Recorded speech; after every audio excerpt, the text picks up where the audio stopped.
Ending a 4-game win streak, Joe Maddon and the Rays down their Sunday's best, looking for a sweep of the Jays. Jeremy Hellickson goes to the mound, looking to dazzle Toronto and send the streak to 5. Buckle in, fans. We've got all the action. Rays and Jays right now.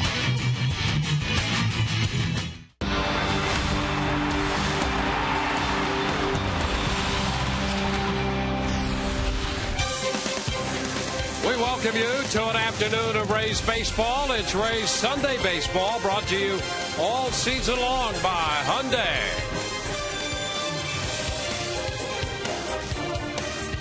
This afternoon, the wrap-up game of this series and the homestand as the Rays meet the Toronto Blue Jays. Rays winners in the game last night.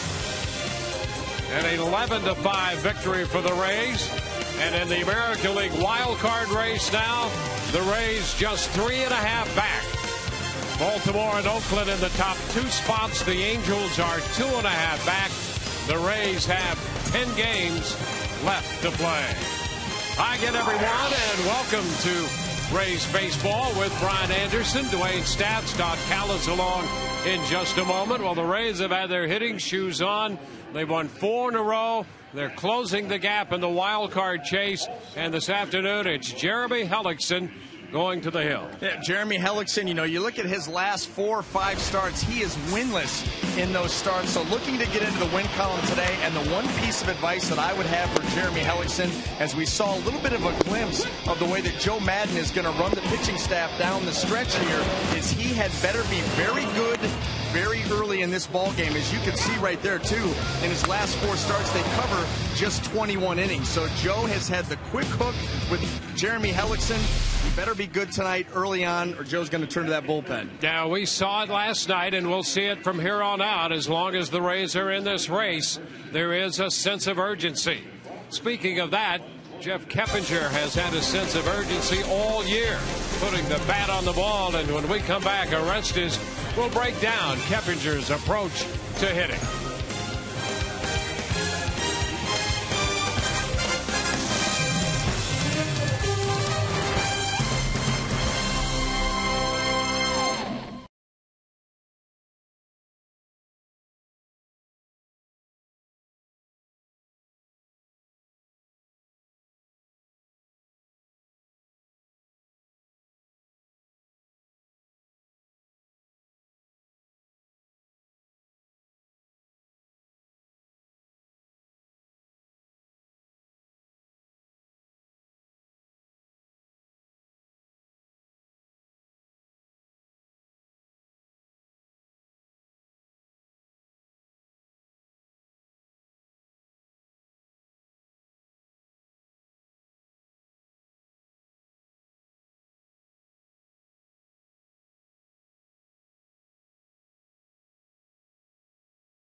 To you by Hyundai. If it's fuel efficient, affordable, stylish, and safe, it's probably a Hyundai. By AT&T, the nation's largest 4G network. AT&T, rethink possible. By Checkers, feast on. And by Toyota. Visit your local Toyota dealer for great deals today. Blue Jays wrap it up here at Tropicana Field this afternoon. Right now, let's go right down to the field and Todd Callis. Dwight, thank you very much. Rays going with the powder blue jerseys today on this Sunday, wrapping up this homestand. A chance to go 5-2 on the homestand, in large part thanks to what the offense has done lately. In our Toyota trend, you'll see that Jeff Keppinger right in the middle of things, and his hits are always through the middle of the field. Look at that, 55 of his hits through center field, 47 to the pull side, 15 to the opposite way. And on this Kids Sunday, Orestes Estrada will discuss Jeff Keppinger's hitting style and how it's kind of unique to most hitters. What he's doing, he's staying nice and close. Check him out when he sets up. He sets up like a normal hitter stance. Shoulders closed, hips are pretty much closed. All he does, what I call the runner's stance. He drops the left leg back. And what does this create? Creates a little bit of an opening, and I believe it's for his head to have both eyes on the ball. A lot of people forget to have both eyes on the ball, and when you're too close, you end up only seeing the pitcher with one eye. You're forgetting about this one. Most people are right eye dominant, so you want to try to get your head up and get both eyes squarely on the ball. So I think he does this in order to step back, see the ball a little better, kicks in, swings. Look at that whole setup right there. There's no swinging of the upper half. He stays nice and tight, kicks back, balances, kicks in, swings. Everything is nice and tight and closed, and it gives him a great look at the ball, and it gives him great balance. Little hitting lesson on this Kids Sunday from Orestes Estrada, and there is Keppinger ready to go right next to BJ Upton. We are ready for baseball. It's 2 minutes and 15 seconds till the Rays and the Jays. Tampa Bay looking for a sweep this afternoon. Enjoy all the action right around the corner right here on Sun Sports.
Rays come in with a mark of 82 and 70.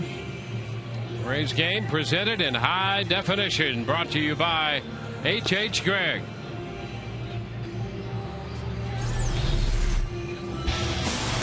Let's take a look at the starting lineup here for the Toronto Blue Jays. Brett Laurie leads it off, followed by Colby Rasmus. The DH is Edwin Encarnacion. Adam Lind hits cleanup with J.P. Arancibia back in the lineup behind the plate. Yunel Escobar is the shortstop. Kelly Johnson at second base. Moises Sierra in right field hits eighth, and Anthony Gose in left will hit ninth for John Farrell's club. Well, taking the mound this afternoon for the Tampa Bay Rays, right-hander Jeremy Hellickson. Been winless his last 5 starts, 0-2 record, 3.46 earned run average, and he's making his 29th start of the season, looking for that 9th win. And for Jeremy, it's going to be about trusting his stuff. And we talked a little bit about that with Matt Moore being in the zone. Same thing with Jeremy. Been a little inefficient as of late, and he's got the kind of stuff where he's not going to blow you away, not going to rack up a ton of strikeouts. He can get them when he needs them, but he's going to get a lot of bad contact with that fastball changeup combo. Let's take a look at the defense as it lines up behind him. In the outfield, left to right, Desmond Jennings, B.J. Upton, and Matt Joyce. Across the infield, third to first, Evan Longoria, Ben Zobrist, Jeff Keppinger, and Carlos Pena. Stephen Vogt will be behind the plate. This afternoon's Ray defense brought to you by Sweet Bay Supermarkets. With meat so good, maybe it should be called Meat Bay.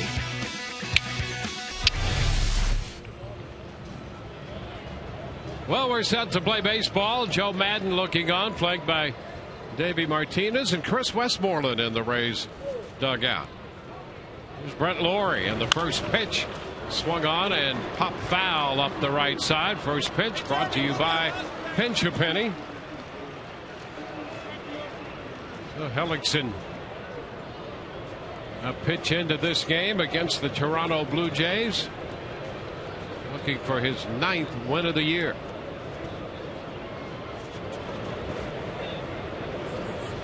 Ground ball sharply hit foul, and the count is 0-2.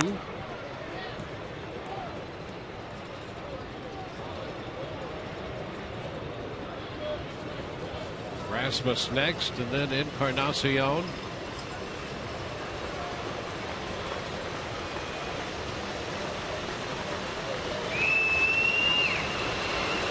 Upstairs, fastball up out of the zone.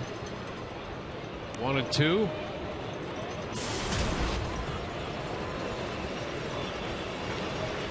Laurie was on 3 times last night.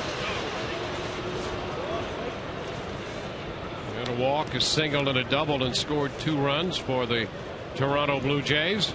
On here, just 4 pitches into this ball game, and he's been able to see all of Jeremy Hellickson's pitches. He's seen the fastball, the changeup, and the curveball. And a line drive down to first, caught by Pena. Well, hit a fastball right to Pena. Carlos a step, maybe a step and a half to his right. Well, they had Carlos playing off the line. You watch the setup where he's at. Perfectly placed.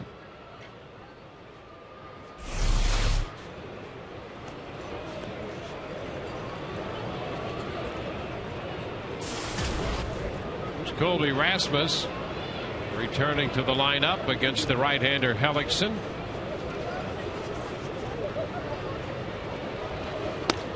Rasmus looks at a strike. Change up to start the sequence of pitches.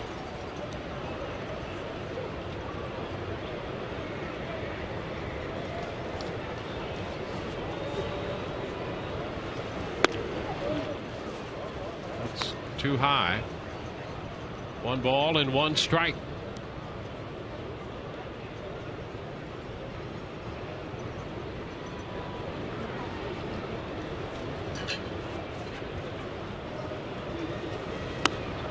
And there's a strike, a breaking ball, curveball. We started him with a change for a strike. Now on 1-1, the curveball in there taken for a strike. 1-2.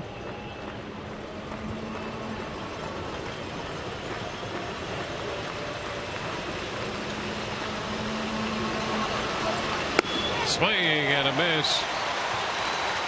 2 up and 2 down.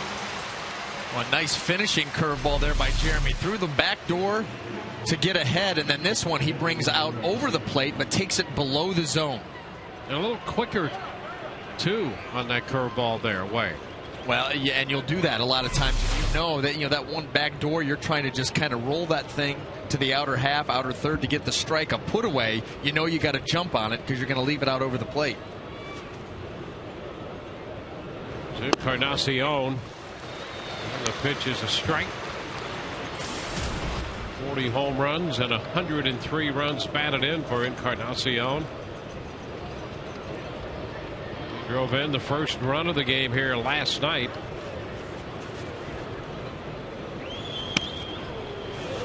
Hellickson takes the fastball a little wide, so it's 1-1.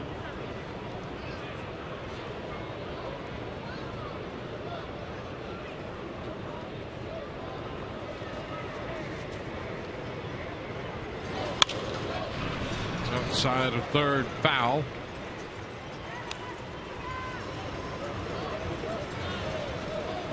Hellickson coming off his 4-inning outing against Boston 5 days ago, and a no decision in that one. His last win was back on the 20th of August against Kansas City. A couple of losses against Oakland and Toronto, and no decisions against Texas, Baltimore, and Boston. And that breaking ball started in and stayed in. It's 2-2. He had Encarnacion bailing a bit.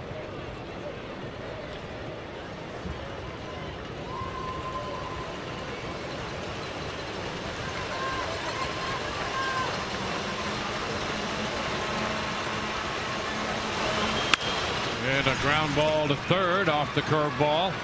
Longoria makes the play. A strike to first. 3 up and 3 down for the Blue Jays. Rays coming in to hit, no score.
Two-three first for Jeremy Hellickson. Rays have Desmond Jennings leading off, then B.J. Upton and Ben Zobrist. Evan Longoria, Luke Scott, the DH, and Jeff Keppinger hit 6 in front of Matt Joyce, Carlos Pena, and Stephen Vogt will get the start. His first major league start behind the plate. He'll hit 9th. Well, taking the mound this afternoon for the Toronto Blue Jays, right-hander Chad Jenkins. And as you can see, he's appeared in 10 games in the big leagues, no starts, was a starter in the minor leagues, Double-A New Hampshire, had 20 starts down there, and was 5-9 with a 4.96 earned run average. Has had a couple of outings against the Rays, spanning 8 innings. We'll see what he can do and how long his leash is, how many pitches he's going to get to work with today for John Farrell. Well, he's going to face Desmond Jennings to lead it off here. Jenkins, a former #1 pick in the 2009 draft, and the first pitch is fouled. That's a strike. Jenkins has never pitched in a winning game in the major leagues. All 10 losses. He's 0-1, and in all the other games he's been in, the Blue Jays have lost. Boy, that sounds like the trend. Pitch up and in. Should have been the trend. 1 ball and 1 strike. That starts back on the 25th of August against Baltimore and extends through his last outing on the 18th against Texas. And you're right, the Rays faced him a couple times. There's a strike. It's 1-2. And he did pitch in their instructional league team Wednesday through 60 pitches to get stretched out a little bit. There's a shot by Jennings deep to center. Rasmus back and on the track. He makes the catch up against the wall, and he opened the gate.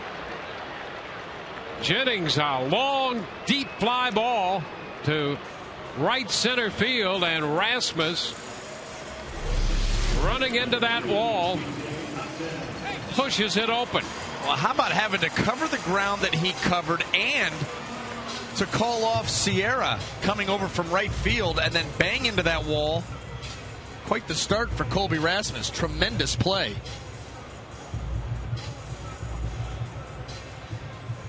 Yeah.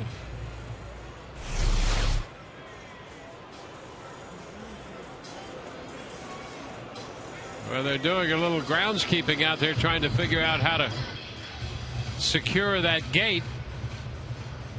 You know, the last guy I saw walk through that gate, Todd Callis. Let's go to Todd right now. Todd, what do you know about that? That's the door I go through every night to get to the postgame show when we have an interview on the field. The only way you could close it off is from behind the wall. It's a grounds crew area where they keep all the tractors and drags. So if there's somebody not back there, I guess somebody finally got there, because you can't close it off. You can't secure it from the field side. You have to secure it from the other side of the wall. I guess somebody finally figured that out. Guys, back to you. Yeah, for a moment I thought Rasmus was going to close Sierra behind the wall because he was back there trying to figure out how to close it. Finally, they got some help out there. So the Blue Jays still have a full complement of defenders in the outfield. That's going to help them, I believe. Here's B.J. Upton.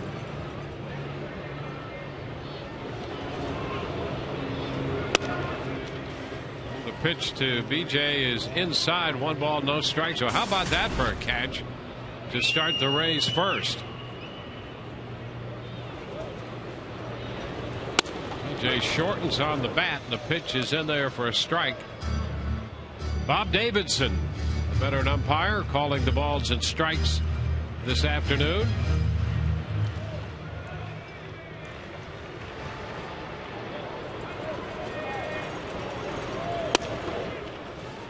It's 2-1.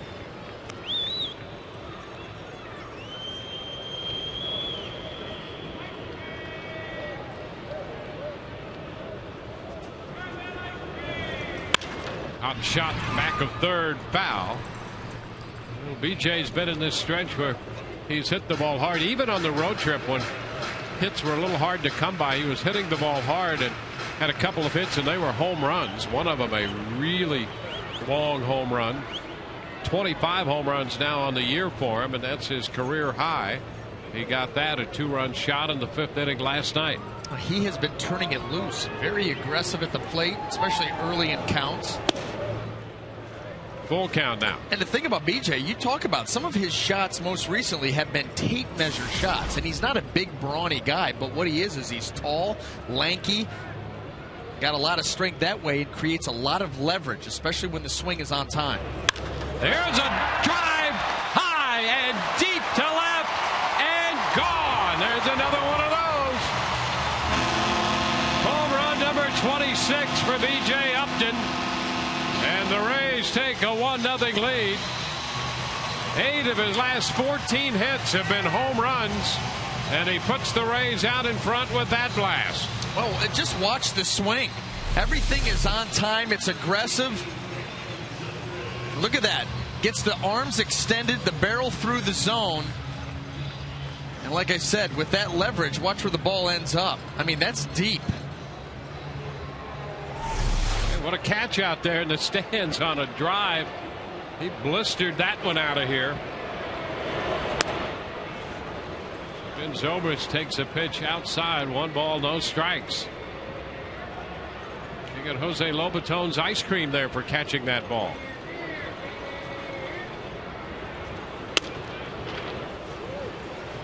Two and 0 the count.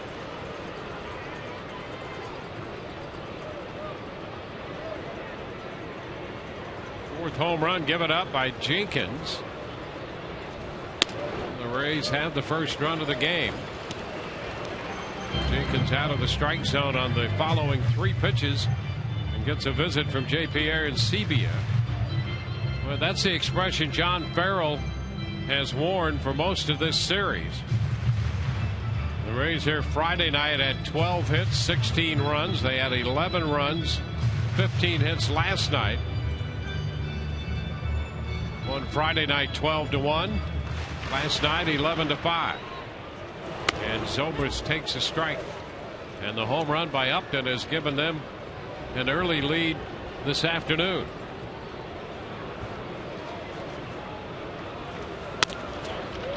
And ball 4.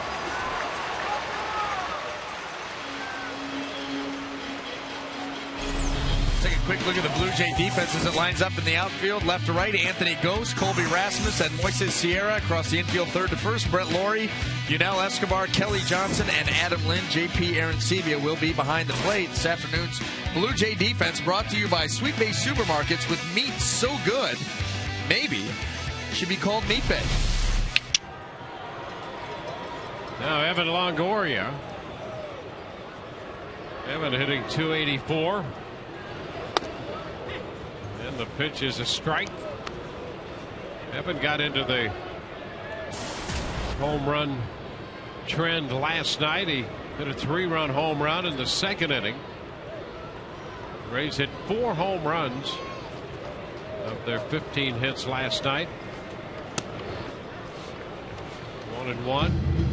Evans' home run was to left field, but he was talking about how he feels much better when he hits the ball the other way and hits it toward right center. He's on a lot more pitches, and when he turns on pitches, of course, he can hit the ball out to all fields, but when he feels good, he's hitting the ball toward right center and then turns on those turnable pitches and hits them out to left. And that goes back to trusting your hands, and that's what Evan Longoria is looking to do. He lets that ball travel, and when he lets it travel away, let it travel, explode into it with your hands. And then when you talk about those pitches in, that's when the hands just fire. And that's when he's at his best and most explosive. 2-2. Take a look at his home run last night. You see that ball riding up and in. Look at how quick the hands are on the inner half. See you later.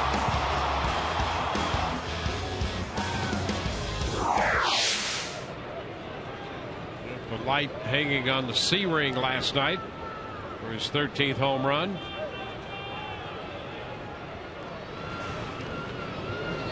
Pickoff move thrown into the dirt. Lind holding Zobrist.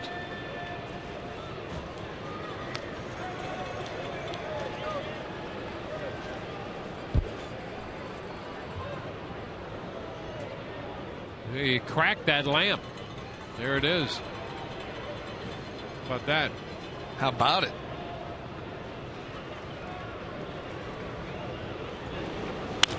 To foul the other way. Out of play.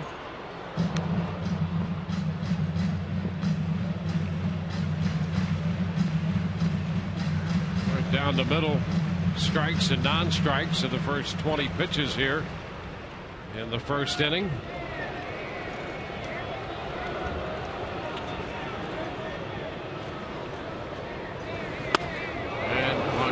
Strikes out. This is the fastball for the second out. You know what? Log that one away, because if Evan gets that pitch again, he may go off another lamp. A little bit in between on that swing right there. Watch the hesitation by Evan. Well, you can't really see it there, but there was a little bit of a hesitation as that ball came in and he swung through right there. You see how he just kind of slowed up and he got away with that one, but Evan sees that pitch again.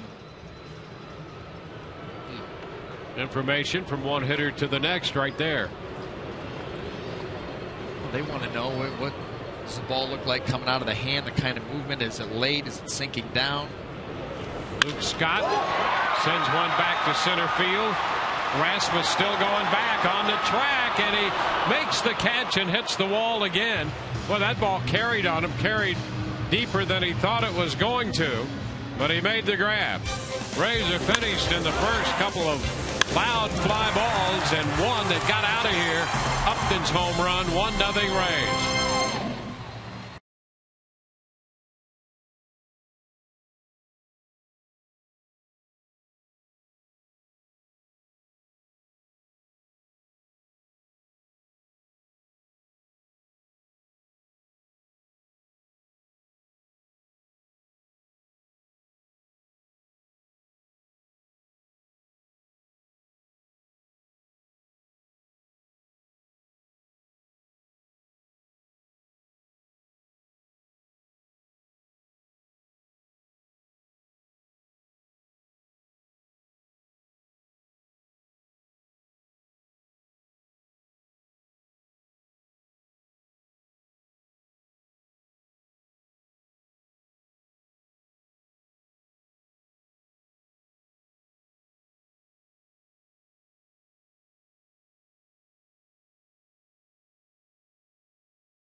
Couple of games that impact the Rays in the wild card picture. Baltimore and Boston are just underway.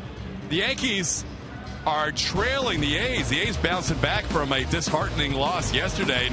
Cliff Pennington taking Hiroki Kuroda deep for a 2-run home run. First inning, the A's scored a run on a wild pitch. Oakland batting in the top of the third, and it is 3-0 A's. Baltimore and Boston, that game started at the same time as the Rays. No score in the second.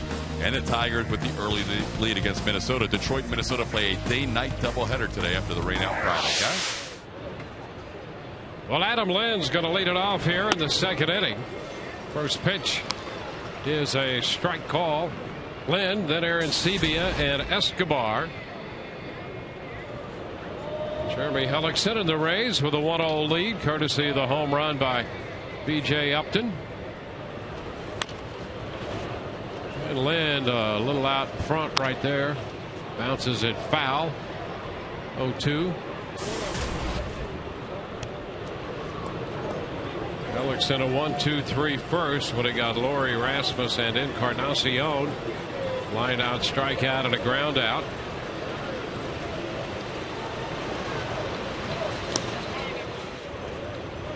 Dips low, a curveball. 1-2.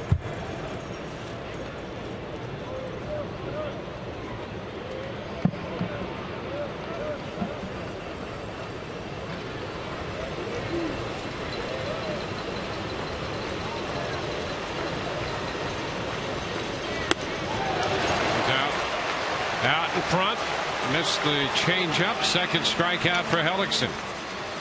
Well, today's game is available in Espanol via SAP, brought to you by Coventry Healthcare of FLA.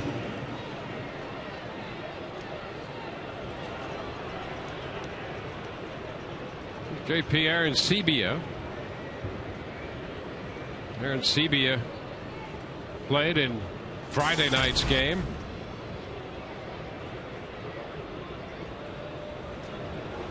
Recently back from the disabled list. He was 0 for 4 Friday, and 2 out of 32 in the 9 games since returning from the DL.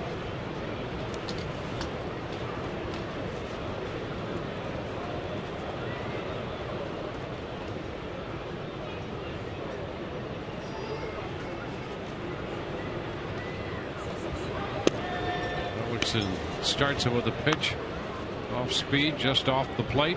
1-0. J.P. Arancibia, one of those guys looking to do damage, wants to drive the baseball. The swing can get a little bit long at times. You figure the changeup going to be a good pitch today against him.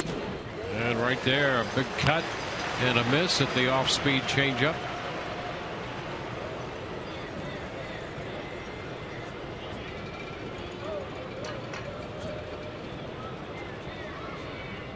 The 1-1. Foul ball. 1-2.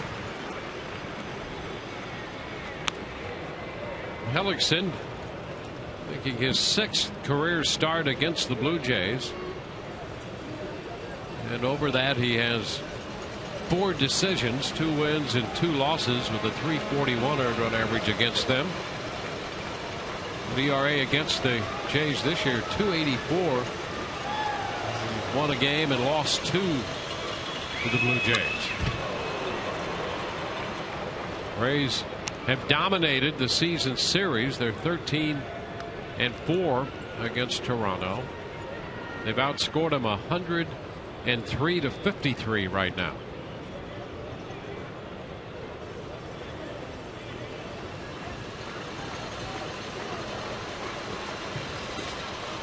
Two balls, 2 strikes.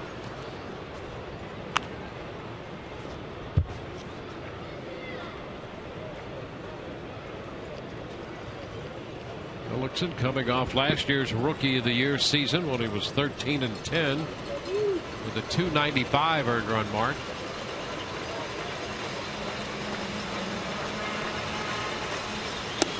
And he strikes out Arancibia. Big cut, missing the changeup. Back-to-back strikeouts of Lind and Arancibia. 3 strikeouts already. Smart pitch by Jeremy. After coming with the fastball in to speed him up at 91 miles an hour, guess what? Why not follow that up with a changeup hit? You see Arancibia opening up right over the top of it.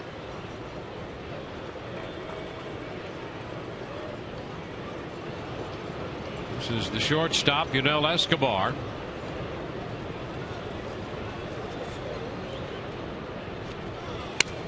Shortens, started to offer and apparently did not. 1-0.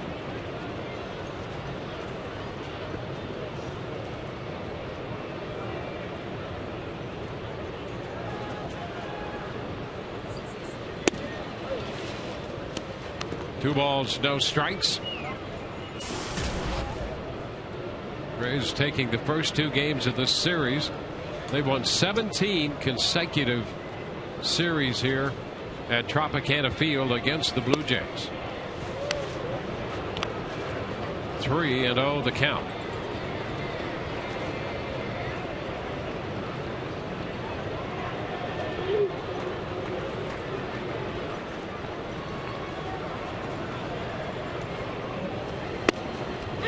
There's a strike. The only team that has been victimized more in that consecutive series streak at home would be the St. Louis Browns by the Yankees and the Red Sox, and those are back in the mid to late 40s, extending into the early 50s. Line drive and a base hit. Escobar around first. Jennings returns the ball toward the infield. 2 out, base hit. Let's take a look at the difference here. Jeremy Hellickson last year, this year, 13-10, 8-10. See the ERA a little bit higher, opponent's average a little bit higher. The pitches per innings pitched, just a pitch and a half per inning, but that starts to add up over the course of a season. That's why the innings have been down. And by the way, when your pitches per inning go up like that, typically the command not quite where you'd want it to be, which is why you would then see obviously the average come up. Now Kelly Johnson.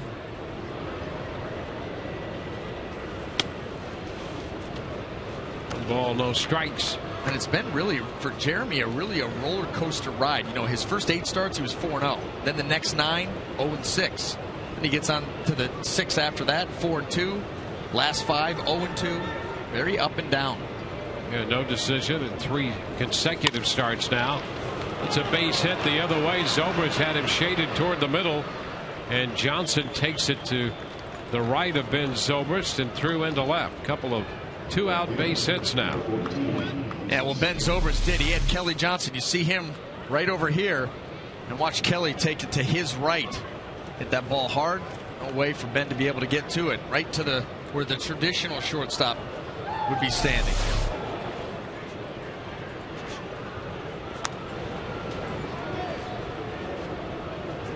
You know, that's one of the things about the shift. It's not foolproof. You know, Dwayne, you always make the point. It's playing the odds. You know, you're going to play where he hits the majority of the ground ball. It doesn't mean he's not going to hit one in the hole to your right. He'll do it, just not nearly as often. That was one of the times. Yeah, when you shift or when you tend to play a hitter to pull, it's not going to work 100% of the time. But if it works most of the time, you're ahead of the game. Well, some guys it'll work. Curveball, and Sierra takes it a strike. There are some guys, you know, if I make this pitch, he will hit it to the second baseman, roll over it every single time. Yeah, but over the big picture, you know, there's going to be those times when it's going to go through. That's a strike. The other thing, too, when you set up your defense, it's more than just moving defenders around. Your pitcher's got to make the pitch he needs to make in the proper location. Yeah, it absolutely works in sync. So with all of the alignments that Joe Madden runs out there, the success of that, he owes a lot to his pitching staff. Good location by these guys. Ground ball down to third. Longoria is going to take it to second for the force. 2 men left. We got to the bottom of the second inning. It's 1-0 Tampa Bay.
Jeff Keppinger leading off the bottom half of the second inning for the Rays on this Kids Sunday. Let's hear from Orestes Estrada as to why Keppinger's open batting stance works for him. So you want to try to get your head up and get both eyes squarely on the ball. So I think he does this in order to step back, see the ball a little better, kicks in, swings. Everything is nice and tight and closed, and it gives him a great look at the ball, and it gives him great balance. That time he flied to center field with that good balance, but there is your lesson for the day on this Kids Sunday. Guys, back to you. All right, well, Keppinger has been red hot most of the year. Last night, he came up with 3 hits again. Keppinger had 3 hits and was on 4 times here Friday night. Hey, you know what he does also? He doesn't muddy the waters mentally. I mean, he has a very simple approach, and he just doesn't stray from that. And that's what has allowed him to stay so consistent. Yeah, Joyce takes one outside. Take a look at that swing from the side. You could say hitters will say, you look, see ball, hit ball, it's real simple, but all of a sudden you go 0 for 4 in a ball game and 0 for 2 at the beginning of the next game. You start to press and, swing at pitches maybe that you wouldn't. You get out of yourself. Keminger's been able to avoid that and just stay on task, and the consistency's been there.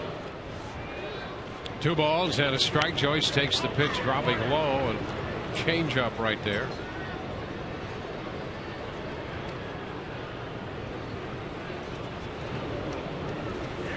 There's a line drive, and it is caught. A sinking line drive caught by Laurie. When Joyce hit the ball hard, there's a case where the shift paid off. Laurie, the third baseman, was playing shallow right field and made the catch out of the shift. Might have lost a little bit of the ink on the right arm there. And he did just pick that ball right off the top of the turf. Is he going to have that right elbow touched up? A little bit. Well, he's got the spider web on the elbow like Ryan Roberts. They have to have that redone. There's Carlos Pena.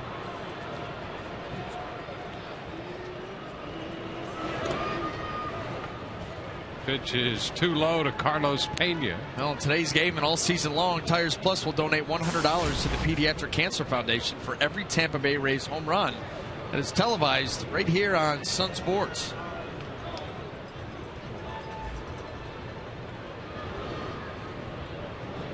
Pena starts this game hitting .198 with 18 home runs. Good cut, they fouls it. 1-1.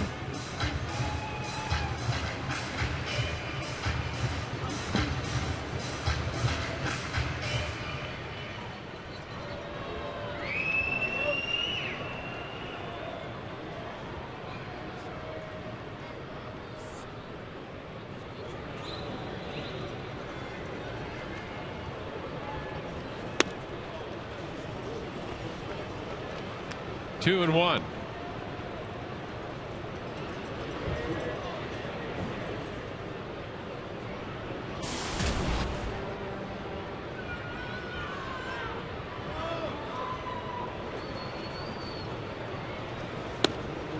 There's a strike to Pena. The count is 2 balls and 2 strikes.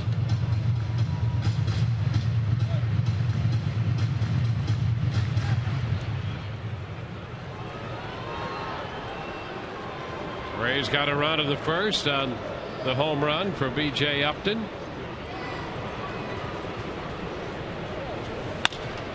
Pena pops it up. It's Johnson, the second baseman, in shallow center. Rays are up and down 1-2-3. We go to the third. 1-0 Tampa Bay.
Jays 1-0.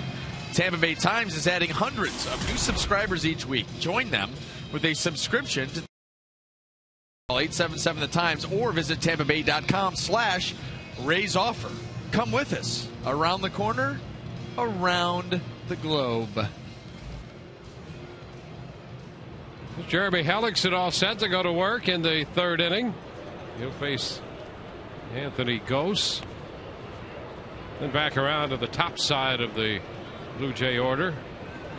Brett Lawrie and Colby Rasmus. Pitch is a strike at the knees.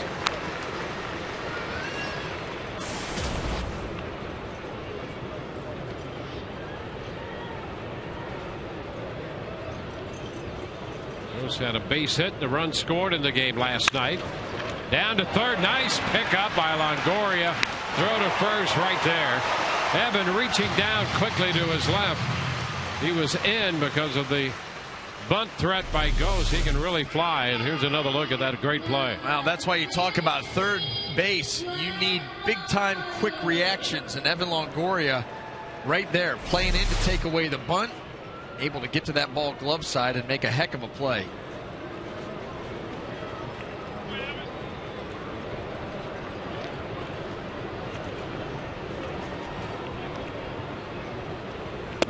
Lawrie starts him with a curveball. It's taken for a strike.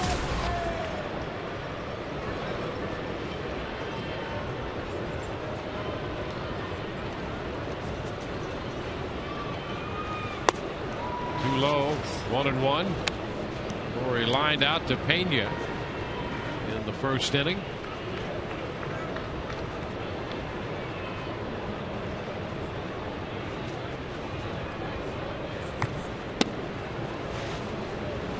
Is with a curveball. Hellickson's pace in the early part of this game has been a little better. It absolutely has. Jeremy, get the ball and throw it. He's got a good idea of what he wants to do. There's no reason to wait around. It's a 3-ball, 1-strike count. Pitched in that game on Tuesday against Boston against Felix Doubront, and Doubront set a very slow pace, and Hellickson slowed his down a little bit as well. Foul up the right side. It's out of play, and the count is full. You just don't see what that kind of a pace does for anybody. I think it hurts the pitcher as far as just not able to get into a good rhythm where you're feeling it out there and everything's working smoothly. It certainly doesn't help the players behind you. They can't stand a pitcher that works slow. 3-2, ground ball to third. Longoria turns and makes a nice play again. Well, a nice play by Longoria for the second straight hitter. Hellickson started Lawrie with a breaking ball and got him here with the ground ball on a breaking ball and a good play. Well, this is why we talk about Evan Longoria being able to make every play down at third base. He can come in on the ball, bare hand with the glove, good to his glove side. He plays that one back to try to get a good hop. And you just saw it there within the span of two hitters. Two completely different plays, both outstanding. There's Colby Rasmus stepping in. He hits it on the ground. Back at first. Diving stop. Pena. Throw to first to Hellickson. Got him. Pena makes an outstanding play. Some good glove work by the Rays here in the third. And it's a routine 1-2-3 inning. Rays lead 1-0.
Well, we're headed to the home half of the third inning here at Tropicana Field. The Rays lead the Jays 1-0, and this is just a reminder, as you enjoy a cold one, look forward to Miller Time. Later in today's game, brought to you by, wait for it, Miller Lite.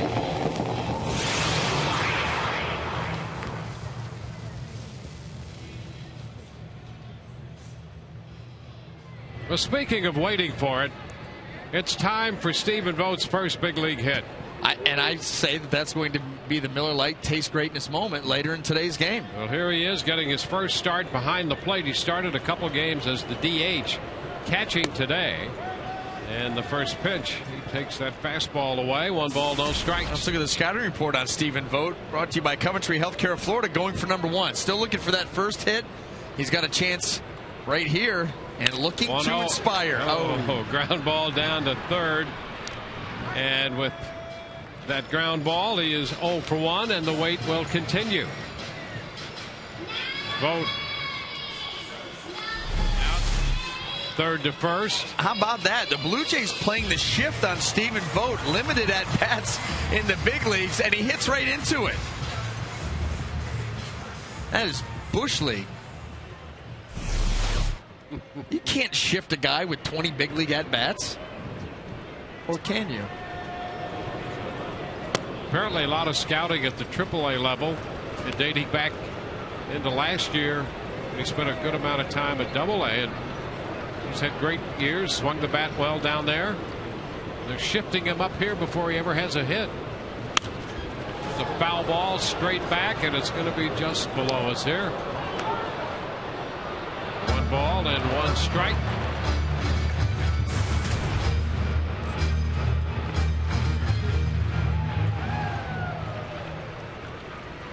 There is a certain amount of logic to that question posed there.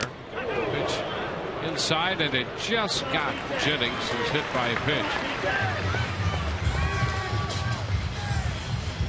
Runner goes to first with 1 out. Let's check in with Todd again. Oakland was up 3-0 until Nick Swisher takes A.J. Griffin into the second deck at Yankee Stadium. This is a bomb. Runner aboard, makes it 3-2. Yankees still rallying in the fourth. They have first and second with 1 out, trailing by a run, guys. Well, here's B.J. Upton. Rays have won 4. They're 3.5 back of that second wild card spot. Cut the miss by B.J. Rays in a position where they're going to need some help. But all they can do is win the game they have that day and hope for a little help. They got it yesterday from New York. The Rays took care of business here against Toronto.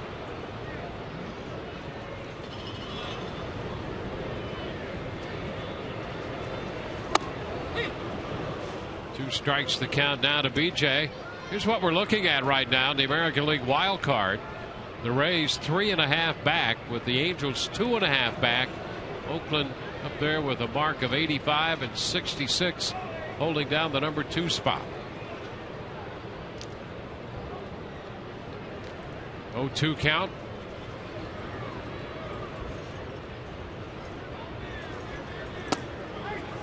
Off the plate in. 1-2. What the Rays need to do is they need to embrace the mantra that we've kind of hatched here over the last month or so. Do your job. That's it. Just do your job. It's a nice motto just to walk around with all the time. And their job is going to win ball games. Ground ball shortstop. Escobar comes up, shuffles it to Johnson, over to first to Lynn for 2.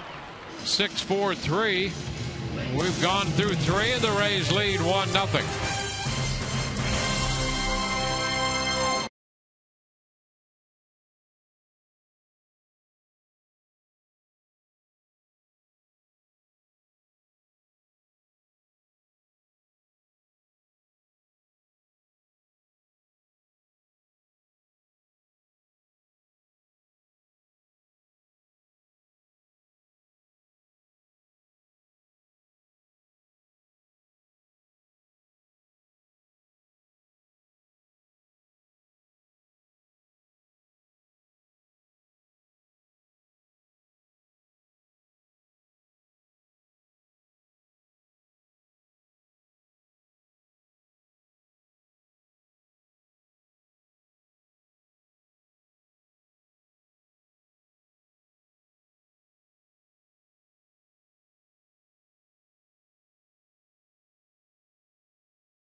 Today brought to you by your local Southern Ford dealers, by Subway Restaurants, play hard, eat fresh, and by Tires Plus. The plus is in everything we do.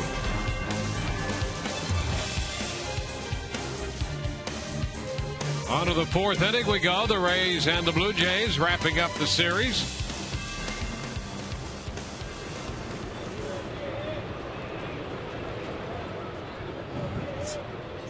Edwin Encarnacion leads off the fourth. The pitch is a strike. That was a pretty good hat shot right there. I don't know who's responsible for that, but that would have made the late Arnie Harris, who used to direct the Cubs games, proud. He was the league leader in hat shots every season. That was a great hat shot right there. Ground ball down to third. Longoria makes a nice throw across the diamond to Pena, and Encarnacion is out of there. Just in case you missed it, there it is. That's a great Rays. It matches color perfectly. hat. Yeah, for the Sunday, you know, the powder blue jersey. I had a car that color in college. I have no doubt. Yeah, it was an 85 Ford Tempo. Oh, yeah. Called Baby Blue, and everybody knew it. Because I was the only tool driving around in a powder blue car. Yeah. And you called it Baby Blue, right? Yeah, that name, I'm not that original. It was Adam Lynn. Line shot, one hop foul down toward the bullpen. That's a strike.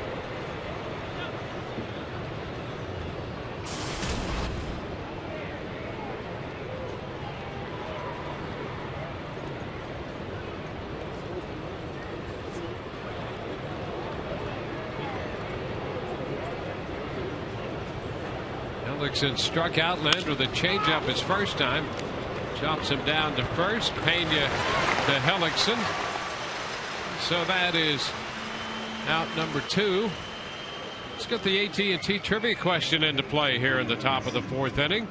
Here's one for you. What's the only state without an active player in the major leagues right now? We've got major league players from 49 of the 50 states. Pick out a star and tell us which state does not have an active major leaguer right now. Pierre Sebia. Pitch is high, a ball and no strikes.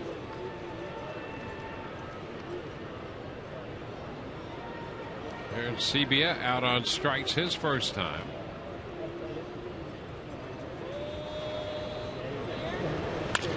Chops it to third. Longoria has been busy here in the last couple innings and makes the throw to first. 3 ground ball outs.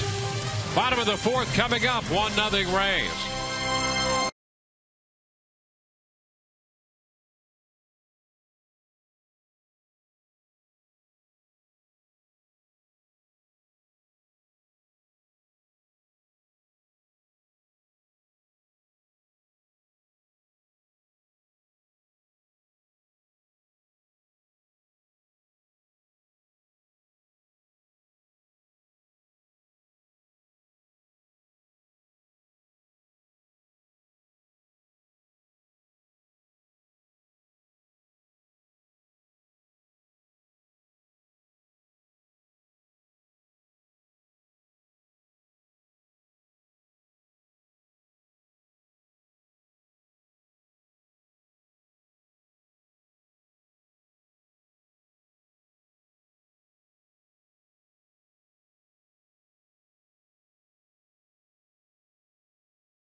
And let's get the answer to our AT&T trivia question. The only state without an active player in the major leagues, and that would be the 49th state, Alaska. Yeah. California leads the active roster list, the 162, followed by Texas and then Florida. And Alaska, 0 right now. How about that? How about the one just with one? Montana, Notre Dame, Yeah. University of Texas, Virginia Tech. Yeah. Just with one player. Yeah, West Virginia.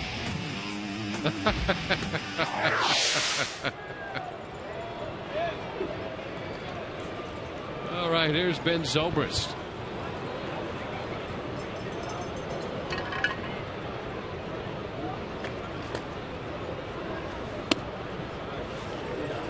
The pitch to Ben Zobrist is outside. 1 ball and no strikes. Kurt Schilling might have to be reactivated. He was born in Alaska. Ooh, did not know that. So there you go. 1-1 the count to Ben Zobrist.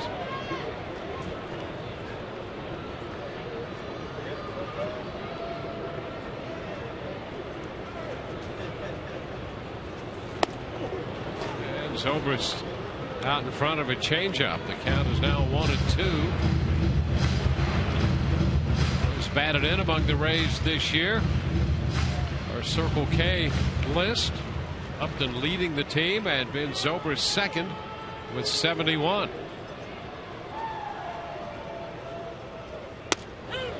And strike 3 called. Zobrist, the second strikeout, posted by Jenkins. Baseball's regular season may be coming to an end, but you can still follow the Rays during the playoffs and the offseason. Catch the Rays on Facebook and Twitter, as well as Pinterest and Instagram. It's your Rays baseball fix year-round and a sneak peek, behind-the-scenes photos, videos, and much, much more. Rays had at least one player who was born in Alaska here for a brief time. That was Josh Phelps. 1 ball and no strikes the count to Evan Longoria.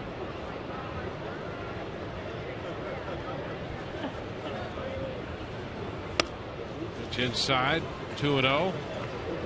Bottom of the 4th. The Rays got their run in the first on B.J. Upton's 26th home run of the year.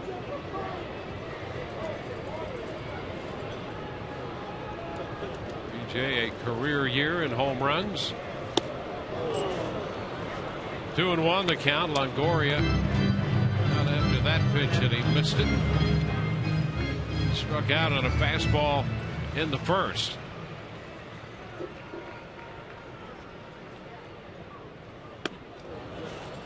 It's too low. 3-1.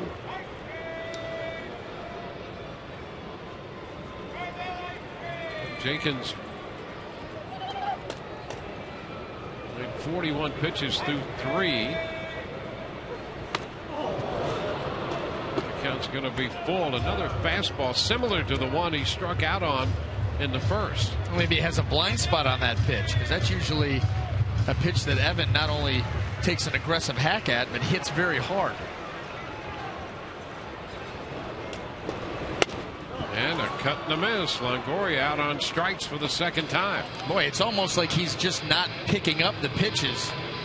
He's certainly not getting blown away, but he's getting beat with 91-mile-an-hour fastballs. Very un-Evan-like. That one had some good sink down and away. That was a very good pitch. But the previous at-bat, that was a pitch up and out over the plate. And you wonder, with that little hesitation he showed in his swing, if it's the case of just not picking up the release point, the arm slot, something. Luke Scott, the shift on for him. This pitch is off speed and in there around the knees for a strike. He's facing Chad Jenkins.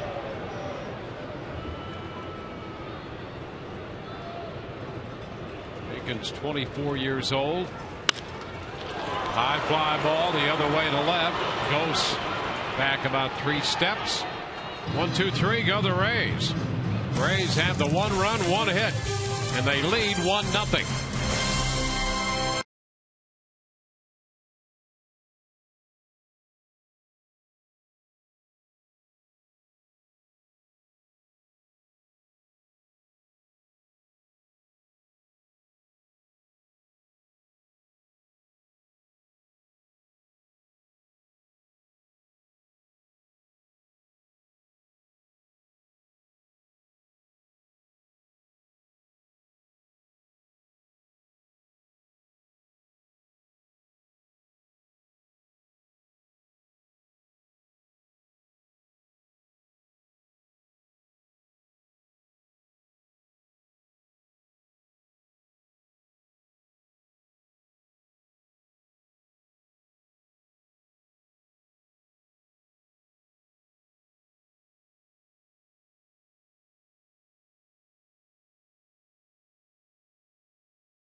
In the first on the B.J. Upton home run, hold a 1-0 lead. Time now for the Just for Men Keep Your Edge spotlight. How about the most runs batted in Rays history? Carl Crawford topping that spot. Pena, then Huff, and Evan Longoria, one back of Aubrey Huff. Just as those RBI men keep the Rays in the game and give them the edge, you can keep your edge with Just for Men mustache and beard. You know what? I think that if it wasn't for me, that they would be tied right now. Really? Yeah. I pitched here one time against the Devil Rays at that time, and I believe I gave up an RBI to Huff. I think I did. It'll be double checked to make sure. I think I did. You know what? And I think I gave up one to Crawford too. And I also spiked the ball behind the mound after throwing a fastball to go 3-0 on Aubrey Huff. I got the ball back and wanted to throw it over the center field fence and then just spiked it behind the mound like a petulant child. It's so unbecoming. Now, you've seen the snaps up here. You know better than that. I mean, I haven't, you know. There's a line drive base hit into left for Escobar. And he is 2 for 2. It comes on an 0-1 pitch. I haven't spiked a microphone or anything like that, but I couldn't imagine anyone who would want to even think about doing that. Very unprofessional. It is. You know what we need in those moments in the booth? Music by the Anson Week Orchestra. That soothes everything. Soothes the wild beast in anyone. I was thinking more of a heavy bag.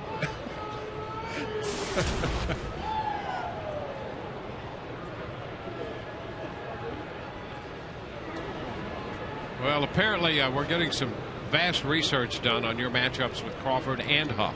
Yep. There's a bunt put down by Kelly Johnson, picked up by Hellickson. Throw to first is in time, and for a moment third base left open, but Escobar went in sliding and was down at second base, and now just getting to his feet. So he's hurting a little bit out there at second base. Bunted up by Johnson. So a sacrifice puts Escobar at second. Take a look at him headed to second base.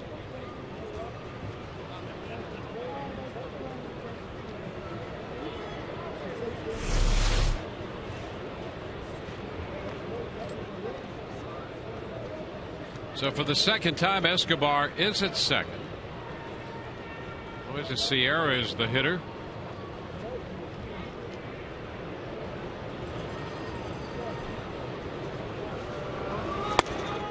A cut and a miss. That's a strike.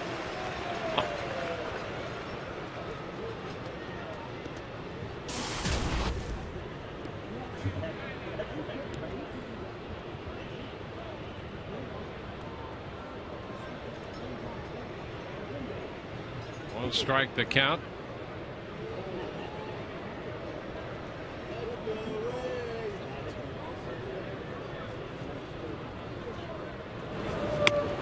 Pitch outside. 1 ball and 1 strike. How about this? We're getting, detailed reports of your. We are. 7 2/3, 98 pitches. Nice going. But, well, a couple of home runs. Yes, I did give a couple home runs to left-handed hitters. Huff hit one. Yeah, well, yes, I knew Huff got me, and I knew Crawford got me. I knew Carl's was a solo shot. I believe it was a pitch down and in. One of those pitches you just don't make because it's going to get blistered. You know it as soon as it leaves your hand. And Huff, I thought it was either a solo or a 2-run, and it turned out to be a 2-run. But in the end, good pitch count, and you bested Duan Brazelton. My neighbor. Yeah, there you go. How about that? Mention that the next time you see him. 1 ball, 2 strikes. I believe that's why he doesn't talk to me anymore.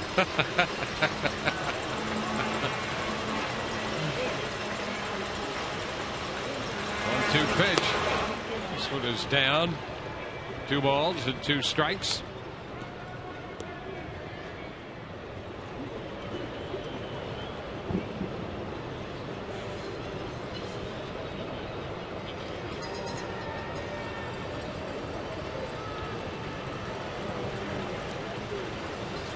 Two balls, 2 strikes to count to Sierra.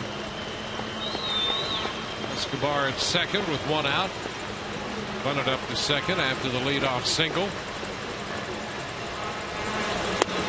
And a reach and a miss by Sierra on the changeup. 2 gone. Strikeout number 4 for Hellickson today. Well, that has been a good pitch for Jeremy. That changeup that he's been working today. And he gets Sierra to chase right here. Look at that. Everything is in at the belt or down below the zone.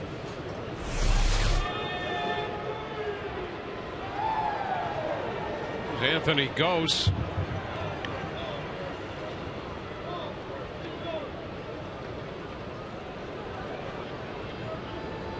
Goes out on a good play by Longoria at third base in the 3rd inning.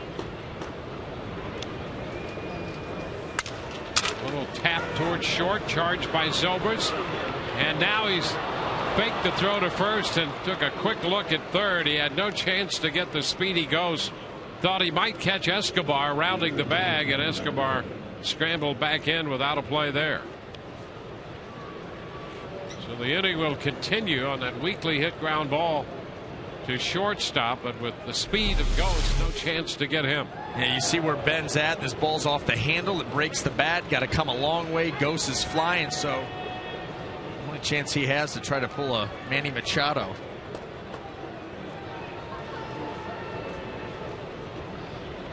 And heads up base running there by Yunel Escobar, keeping his eye on Zobrist. Brett Lawrie fouls it up the right side. It's out of play, and the pitch is a strike. That's 16 out of 19 first pitch strikes for Hellickson. Yeah, he has been, I'll tell you, he's been the model of efficiency. And not only that, but he's hit his spots. Moved the ball around. You saw that breakout on the previous at-bat to Moses Sierra. Fastballs in at the belt, changeups below the zone, right on the plate.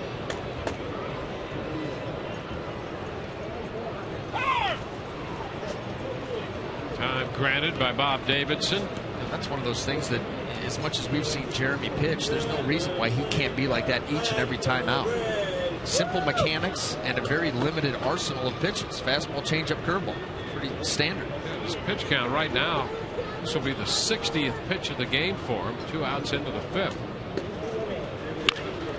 The chopper, that's fouled outside the 3rd. Even backhanding a ground ball, foul ball like that by Longoria. And with him being back at third base and closer to full health, still not all the way there. But you really appreciate the skill, and you could extend it to the artistry of his play at third base. It really is fun to watch him play third base. Yeah, and that's why he has the hardware. 0-2 count here to Brett Laurie.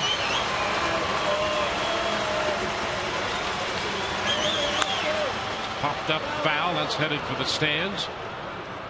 Well, let's see right here. Jeremy threw that fastball in at 92, and we've seen him a number of times today follow up the fastball in with the right-handers with the changeup in.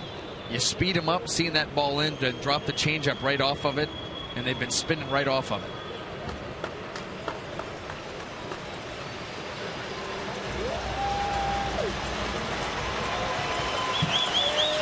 Two outs, men at the corners. The 0-2 pitch again. Made by Helix and Delory into the dirt. Blocked by Vogt. And down to second base goes Ghost. Well, that's a nice stop by Vogt. Watch this. Runner on third. This isn't even close, but look at him get out and around that baseball. I'm telling you, that's a tie game. That's a tie ball game. Great job by Stephen Vogt getting his first start behind the plate for the Rays. It's a wild pitch allowing Ghost to advance, but a great stop by Vogt.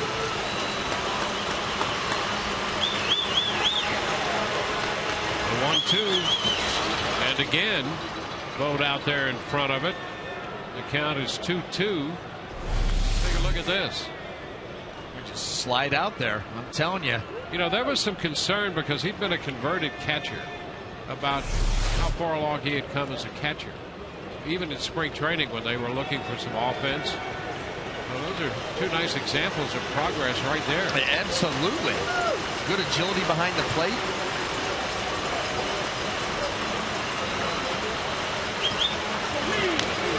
Foul ball. He came back with a fastball there, and Laurie got just a piece of it and fouled it straight back.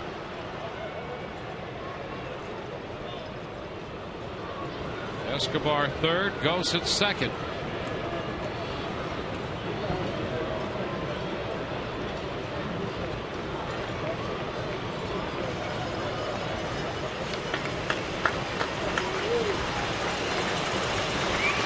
Two balls, two strikes.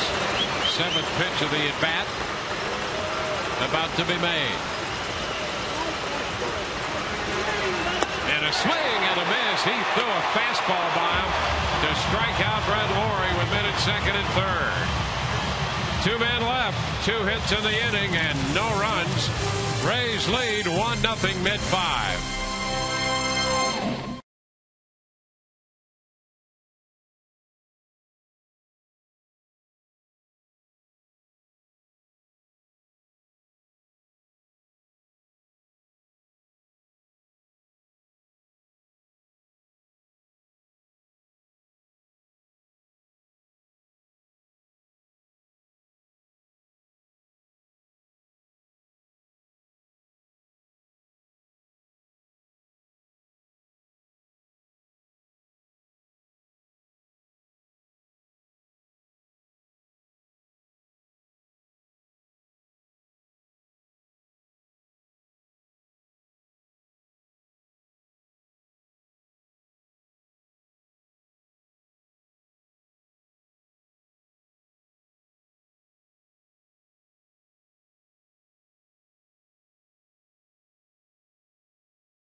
Top of the fifth with the strikeout and keep this at a 1-0 Rays lead.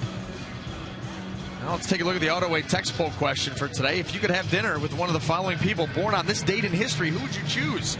TB1, Bruce Springsteen. TB2, Mickey Rooney. TB3, Ray Charles. TB4, John Coltrane. TB5, Augustus, the Roman Emperor. or TB6 Joba Chamberlain. Send your votes to 789-789, standard message, and data rates will always apply. I got to be honest with you, TB6, really? Hey, it's a baseball question. Well, that's how they got it in. There you go. That's how they got it in. There's a strike. And then they're just trying to make it relevant. Glory days. Yeah, I get it. He's out too. Who would you pick? Well, I love history. And so Augustus would be, I was thinking Coltrane. That'd be pretty cool too. Can I light the fire so we can all gather around? Somebody cue Anson Weeks for him. Hot shot foul. 1-2. You know, knew who Anson Weeks was. He did. And I was impressed by that. His reaction. And I threw that out to you thinking, okay, you throw this in there. You did. Yeah. Boy, what a reaction it got from him. The reaction of the year, because it was genuine, and he about came over the desk out there. And then said that I threw you straight under the big bus. Yeah, you were not doing that. And well, I mean, I'll take up for you. But in the vein that I used it, he didn't know that it was. No, but. And he was. It's all part of the show, pre-planned. But who's working hard? Yeah. On the Spanish telecast right now. Well, he finishes with Todd, and then he's got to head right to Spanish TV. Yeah. Yeah. And somewhere in that vast and wide, varied background that he has, he's familiar with Anson Weeks and his orchestra. How about that? Very impressive, because I didn't know. I thought it was the guy that played on Happy Days. Potsy. It was Potsy. Wasn't Potsy named Anson? Yeah, there you go. In real life? Great character. The ground ball down to third. Laurie up with it. His throw to first. Keppinger is out for the second time today, 0 for 2.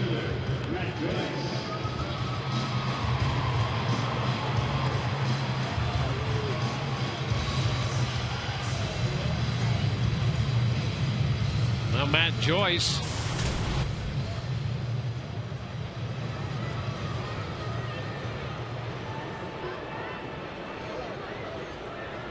Joyce lined out to the third baseman, Brett Laurie, his first time, but that was in short right field. There's one looped up the left field side. Goetz is going to have to run to the bullpen to get it, and Joyce is on his way to second with a double. Two-base hit for Joyce. Well, you talk about crossing up the ship. Boy, that's exactly what he did there. Picking up his 18th double of the year. Look at Anthony Gose right there, and then watch where this ball ends up. That Joyce just flips that ball out there a long way to go for Gose. No chance to catch it. Just try to track it down and keep Matt from going to third.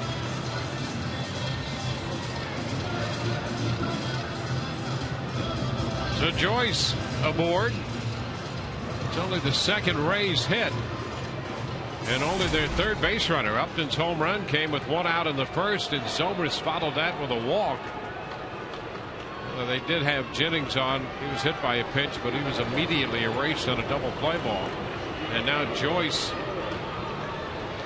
with the two-base hit, one out into the bottom of the fifth. Carlos Pena in the batter's box. Strike one. Now join the playoff push and help the Rays stay 162 strong with a special ticket package. Starting at just $25, the 162 Strong Pack includes 3 games of your choice, Baltimore series, a limited edition Neon 162 Strong t-shirt, as well as discounts on concessions and merchandise. Join the push now at RaysBaseball.com, available while supplies last.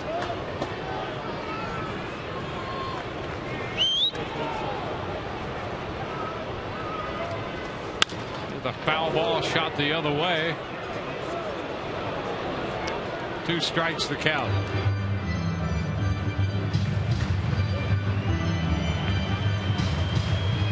Carlos popped out his first time. Johnson, the shortstop, hit it out into shallow center to take that popper. Right now, got a chance to drive in a run. The Rays have a 1-run lead. Toronto threatened in the top of the inning, leaving men at second and third.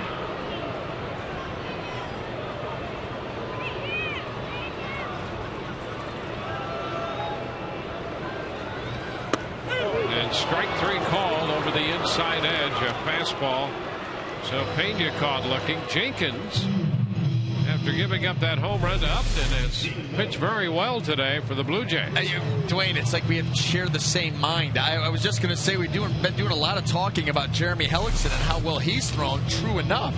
But Chad Jenkins, making his first start for the Blue Jays this year, has done a heck of a job moving the ball around. Good sinker, breaking ball. Actually, the changeup to the left-handers has been a good pitch for him today. Stephen Vogt grounded out to third his first time. Hit an RBI. And the pitch is high. Vogt still looking for that first big league hit, and this would be a great time with a man in scoring position.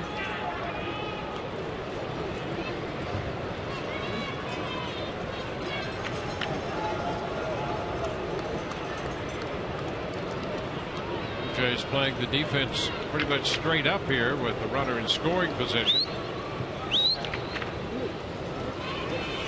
And a foul ball back. Let's cut at a fastball. Trying to get the bat started. 1-1. The other thing that makes it tough, you're not playing every day and you're trying to get that first big league hit. All right, now you're going to start. I think that be sharp. Yeah, well, and at least you know you're going to get multiple at bats instead of coming in pinch hitting. And like you said, when that streak starts to build, you really start to put pressure on yourself. 1-1 and a fly ball to center field. Rasmus back angling to his right, makes the catch. The Rays leave a man at second. We're through 5. It's 1-0 Tampa Bay.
The Jays 1-0. For all the latest updates on your Tampa Bay Rays, log on to TampaBay.com. From the diamond to the clubhouse, we bring you the in-depth news, stories, and scores 24 hours a day only at TampaBay.com, powered by the Tampa Bay Times. Rays scored a run in the first. Upton hit the home run. No one really in scoring position for the Rays until the 5th when Joyce doubled with 1 out. He was left on. Meanwhile, Jeremy Hellickson has been very good through 65 pitches. And for Hellickson, 5 strikeouts. He's made 16 first pitch strikes of the 19 hitters to face him. And how about the ball strike ratio? 45-20. Outstanding for Jeremy. We talked about it. He's going to have to be good early on, get deep into this game, and that's what he's been. Good all the way through. Rasmus takes a pitch a little close. He's retired on the good play by Pena back in the 3rd after striking out on a breaking ball in the 1st.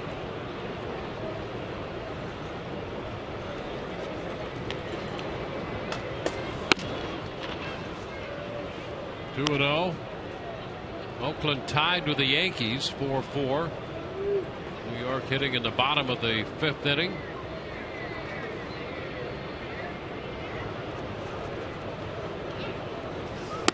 There's a strike. We're getting a further update from Todd on the wild card situation in a moment.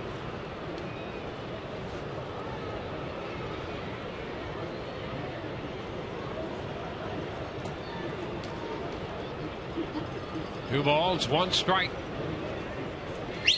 And Rasmus puts down a bunt. Hellickson's going to let it roll, and it rolls foul. Boy, smart move by Hellickson. He saw the ball headed toward the turf, and once it hit that turf, had a chance to roll back the other way, and that's exactly what it did. Well, there's a lip. There is a lip right there, and once it leaves the turf, it's going to head towards the line. You just hope that it crosses over, and as soon as it does, you pounce on it. Count squares at 2-2. Common sense out of those right-handers from Iowa and left-handers from Ohio. Maybe. May have tried to make that play. 2-2 is fouled back. Fastball. Encarnacion and Lynn to follow in the 6th inning.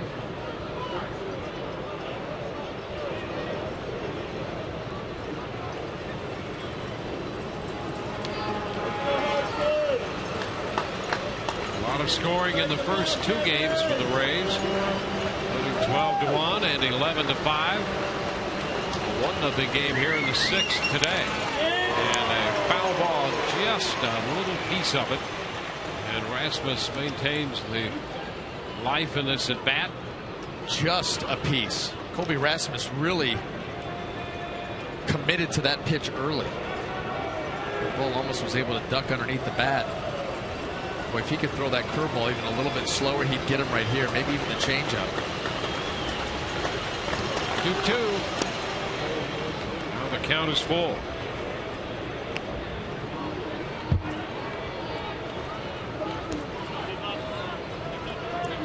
Hellickson went 3-2 to Laurie in the 3rd inning and got him on a good play by Longoria. It was 3-1 with Escobar in the 2nd when he singled. 3-2. Foul ball. Just a little part of Rasmus on the foot. Rays have won 4 straight. That stretch, they've gone from 6 games back of the 2nd wild card spot to the current 3.5 with 10 games left, including this one.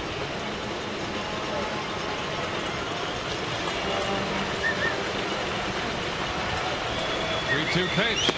Strike 3 on the inside corner. On the 9th pitch of the at-bat, he gets him with a fastball in. That's the first out. We'll check in with Todd. All right, Dwayne, updating all the wild card scores. We have the A's and the Yankees tied at 4. Yankees have first and second, 2 outs, bottom half of the 5th inning. Manny Machado, RBI single, ties that game up in Boston. It's 1-1 in the 5th. And you saw our Subway Sub Prize on the line is the wild card on the line. Our Sub Prize on the line. You see the wild card picture right there. And Minnesota's beating Detroit in their game. And Los Angeles Angels of Anaheim play later on against the White Sox. And Minnesota will also play Detroit in the second half of a day-night doubleheader later on tonight. Guys, back to you. All right. It's 1-0 the count to Encarnacion. Gives him a strike. Shift is on. Keppinger on the shortstop side of second.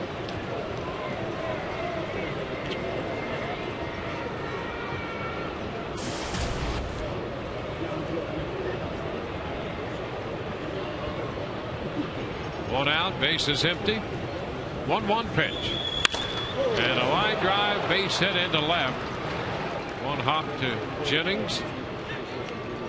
Encarnacion picks up hit number 1. That's the 5th hit off Hellickson today.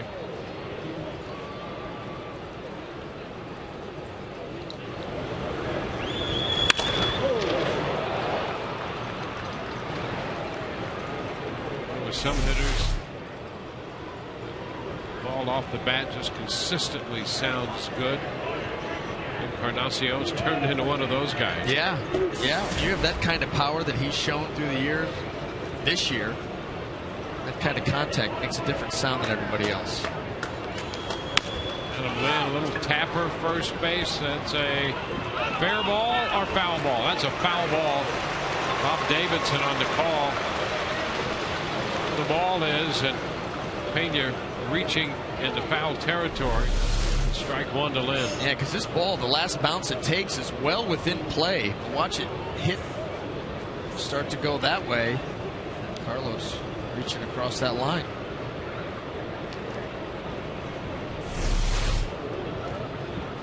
So back to the plate. Adam Lynn to strike the count on him with Encarnacion at first.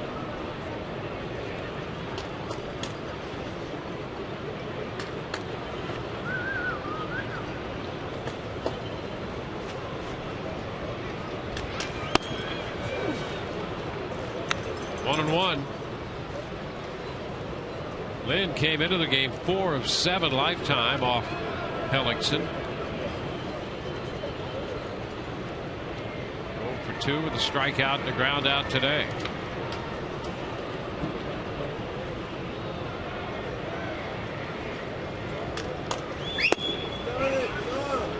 Too low. 2-1. And Hellickson and Jenkins. Jays have 5 innings out of Jenkins at 66 pitches, and they have action in their bullpen. This is the first start for Jenkins.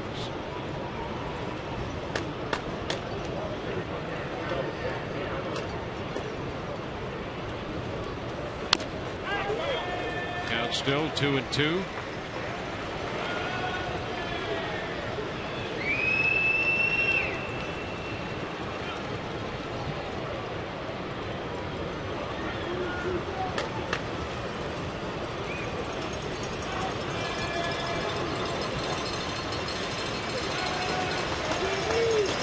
Two balls, 2 strikes.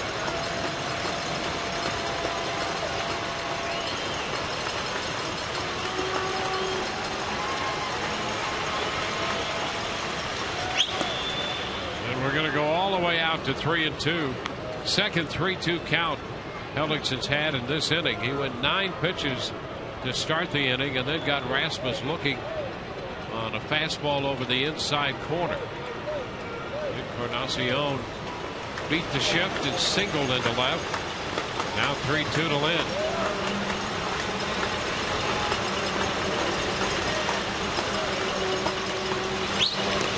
And ball 4, and a good stop by Vogt. But that walk pushes Encarnacion up to second base. 2 men on with 1 out. And J.P. Arancibia will be the hitter. Arancibia is 0 for 2. Hellickson struck him out on a changeup and got him on a ground ball to third in the 4th. 4 for 13 lifetime off Hellickson, including the 0 for 2 in this game.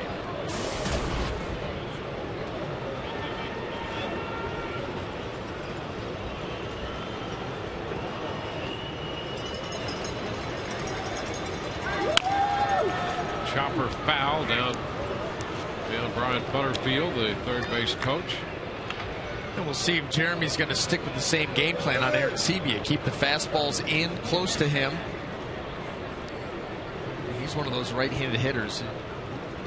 The fastballs in have to be at the belt, at the hands. Fastballs down and away, and that changeup is going to be a good pitch. It was early in the game. And you need to make pitches here with a couple runners aboard.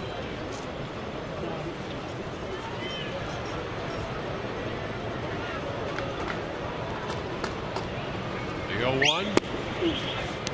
Going outside. 1 ball, 1 strike. Hellickson working his way through the lineup for the 3rd time.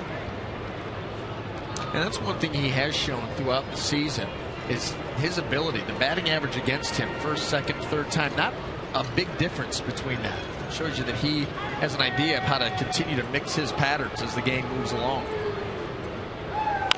Ground ball. That's a foul ball. See, that's the pitch right there that either the guy's going to swing and miss at, or if he does get the bat to the ball, he can't keep it fair. That fastball that he's continued to execute into right-handed hitters. Like, how you going to keep that fair? That ball's moving in. He gets the barrel to it, but not even close.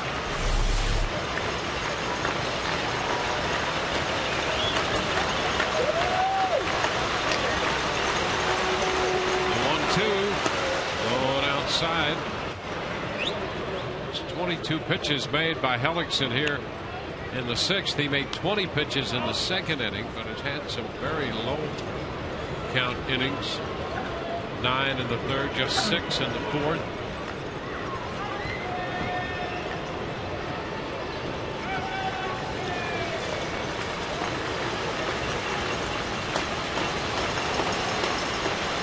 Two count.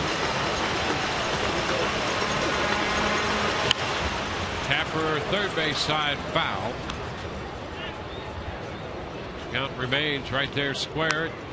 2 balls, 2 strikes. Here's going to start to get some action in the bullpen. That's Jake McGee, who's now starting to loosen.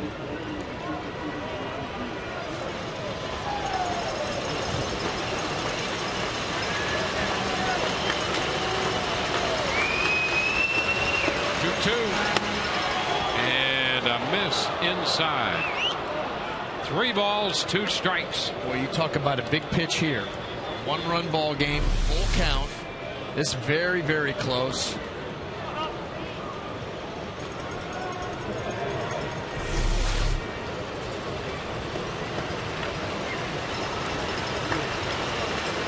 Runners first and second, 1 out.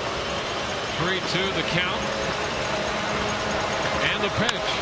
Fly ball into right field. Joyce lining up to make the catch. The runners will have to hold at first and second. Hellickson makes a big 3-2 delivery and gets out number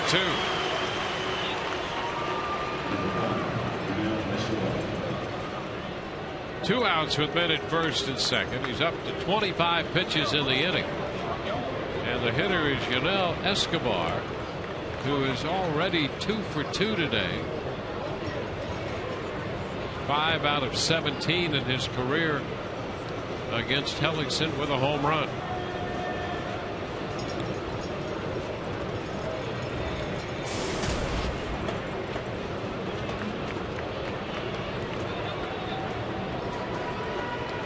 So a big out to get Darren Sebia, and the big hitter here in Escobar.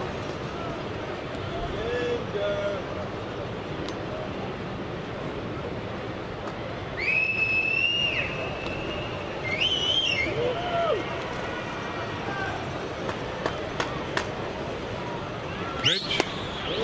Escobar leaning away from a breaking ball, but the curveball missed the zone. It's 1-0. Just a little bit. That ball started in off the plate. Backup curveball.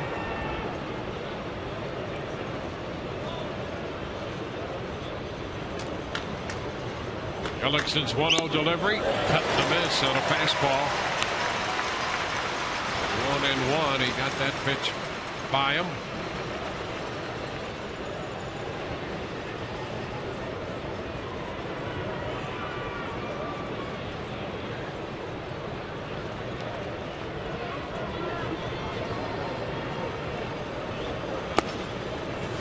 Misses with a curveball. 2 balls and a strike. A 1-0 game going right now.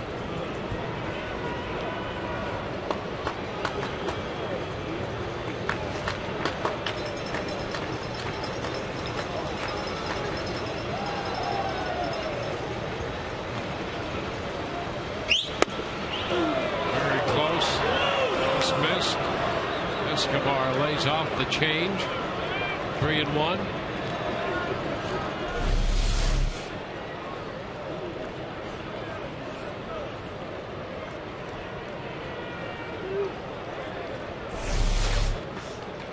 This will be the 30th pitch coming of the inning. And it's down for ball 4. That's going to load the bases. Joe Madden coming up the dugout steps. Kelly Johnson is due, and that's going to be it for Hellickson. So Hellickson makes 30 pitches here. He goes 5 2/3. Departs with 95 pitches on the day. Call to the bullpen brought to you by Metro PCS Wireless for All.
Joe Madden goes to the bullpen.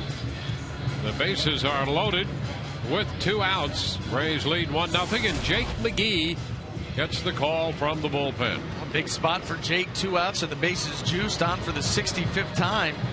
67 strikeouts and 51 in the 3rd inning.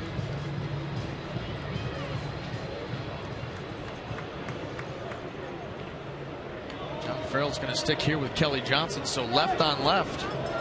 Here we go. And Johnson has a single and a sacrifice in this game. 1 for 5 with 3 strikeouts in his career against McGee. And jumps on the first pitch, fouling it. Strike 1. You're a left-handed hitter against McGee. Why wouldn't you go for the first pitch fastball? Well, yeah. I mean, you get 3 strikes, and you're going to see a lot of fastballs, so take advantage of all 3 swings. No reason to sit back and let Jake work ahead of you, and that's something that he's done a lot of this year. Pounding that zone. And a foul ball again off a fastball, so he's swinging at the first 2 pitches, and the count is 0-2. I think this is where, as you see the development of Jake McGee, he had that wipeout slider, and not to say that he can't strike him out with his slider right here, but if he had that really wipeout, big slider, hard slider, this is where if you're Kelly Johnson, you're just like, oh, now what? 96, or is he just going to punch me on that big breaking ball? And he just got a piece of it. He threw him the fastball at 97.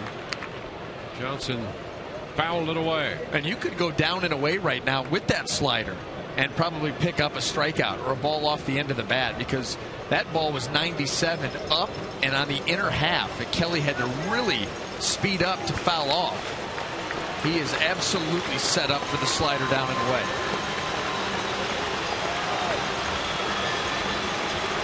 There's the 0-2. And a foul ball back. Again, the fastball.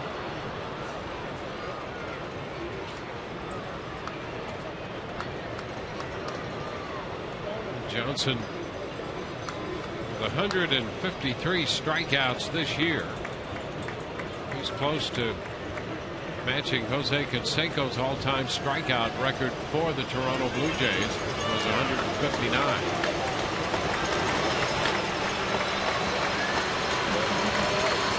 Oh, 2 count. Strike 3 call. They got him. fastball after fastball, and he took the fastball in at 97. Jays leave him loaded. Rays lead 1-0.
By authority of the Tampa Bay Rays and may not be reproduced or retransmitted in any form.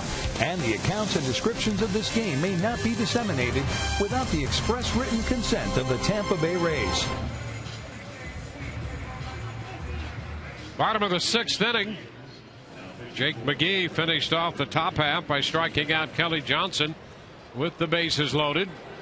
So the Rays hang on to their 1-0 lead. We go to the bottom of the 6th. Steve Delabar, the new pitcher now for the Blue Jays. He'll face the top of the batting order. Here's Desmond Jennings. The pitch is outside to Desmond. I'll tell you what, manager John Farrell has to be ecstatic with the effort that he got out of Chad Jenkins today. Yeah, 5 innings, only 66 pitches through 5. Gave up the 1 run on the home run. B.J. Upton, that came in the first. Just 2 hits. 1-1 to count to Jennings.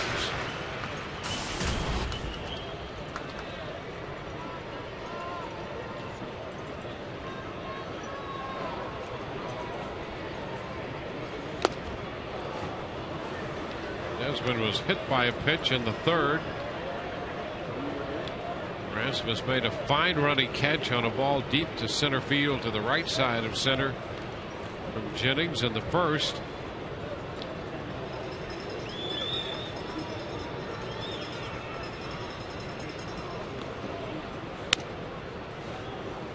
Squares the count at 2 balls, 2 strikes.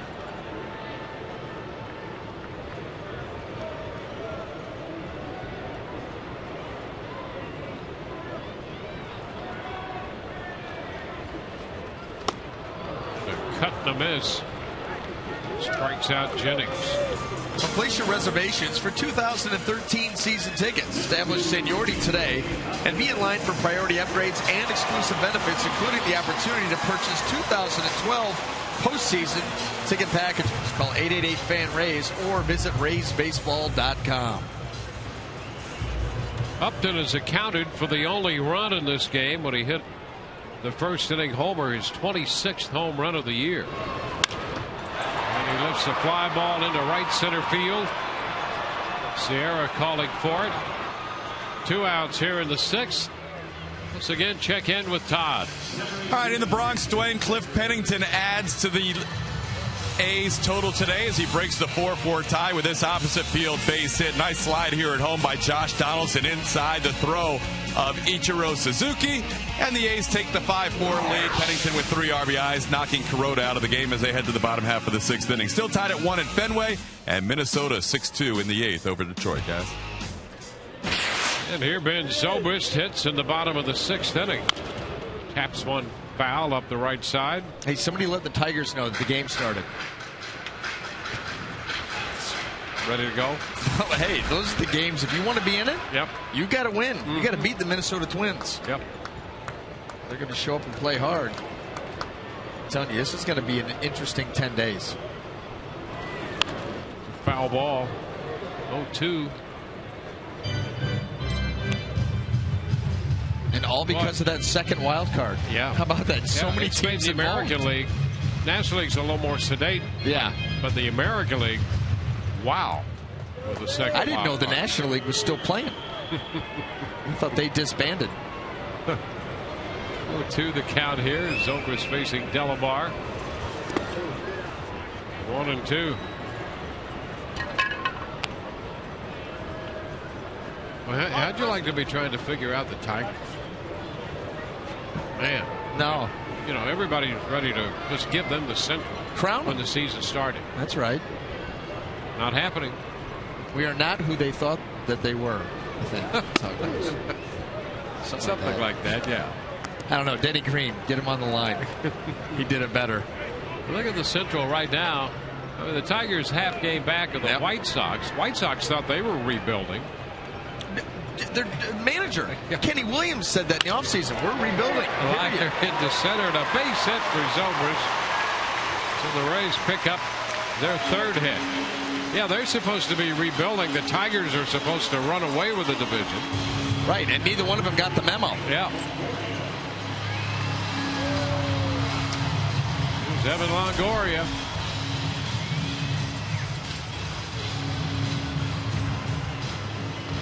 Couple of strikeouts for Evan against Chad Jenkins, who had 4 strikeouts on the afternoon. 2-out base hit by Zobrist. And there's a strike.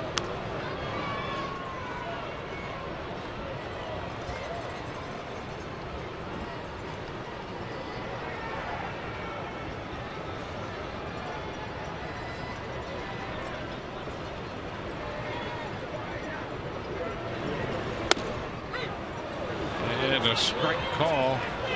0-2.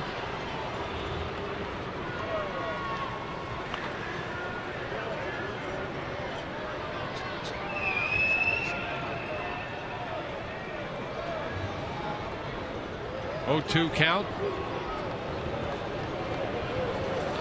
And a liner foul up the left side beyond the bullpen. So the count is still 2 strikes.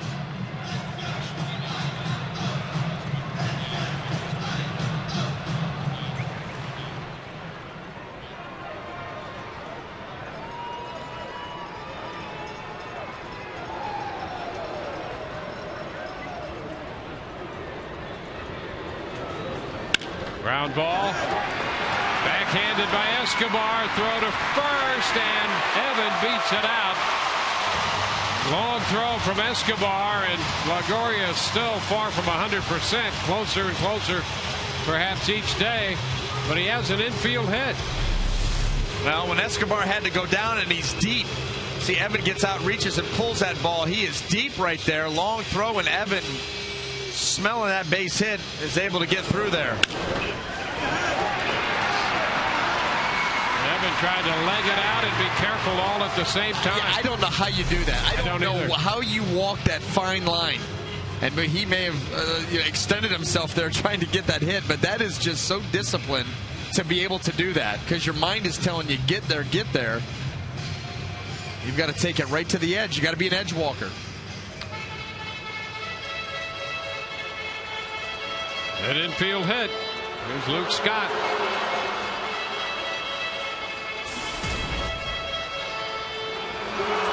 Rays left a man at second in the 5th. Now with 2 outs, 2 men on in the 6th.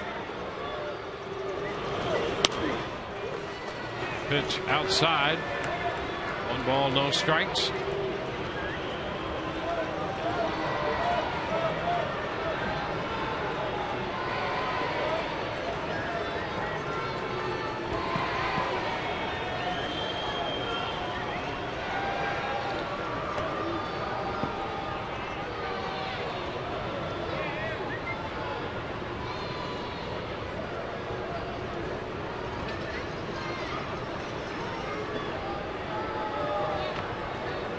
Runner at second is Zobrist. Longoria at first.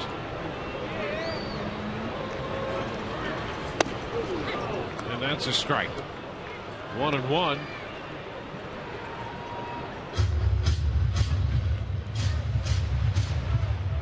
Luke getting his first look at Delabar.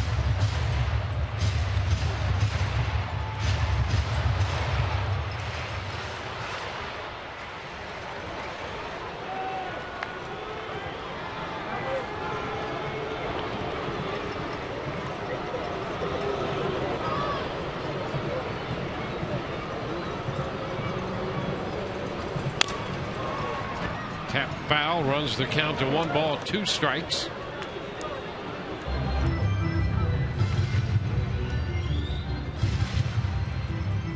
Delabar's last outing was on the 19th in New York. Took a loss, giving up a run in an inning and a third.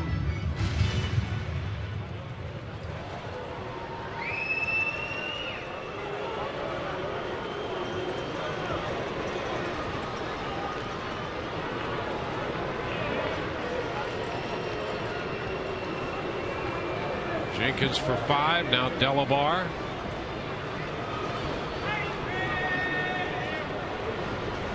And a cut to miss. Scott strikes out. Missed the split. Rays lead 2. They lead 1-0.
Save money on gas, but no, it'd make outfield a lot easier. That's for sure.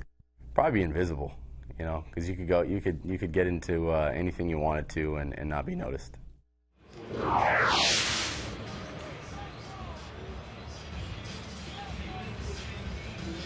We go to the 7th inning. Kyle Farnsworth is the new Rays pitcher. Jake McGee got a big strikeout of Kelly Johnson to leave the bases loaded in the 6th. Now Farnsworth, the 3rd pitcher of the day for the Rays.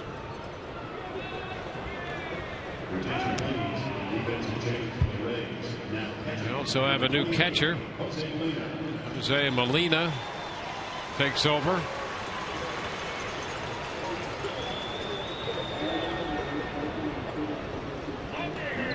Jose Sierra at the plate, leading it off, and the first pitch is a strike.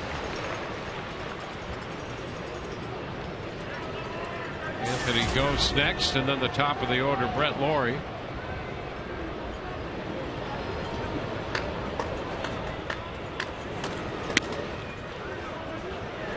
One and one.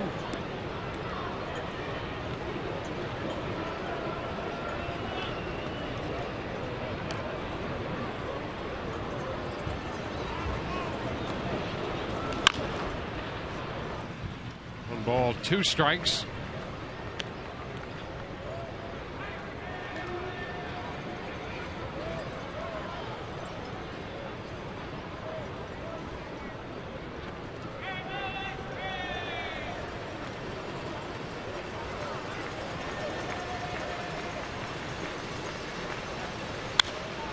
Foul out of play.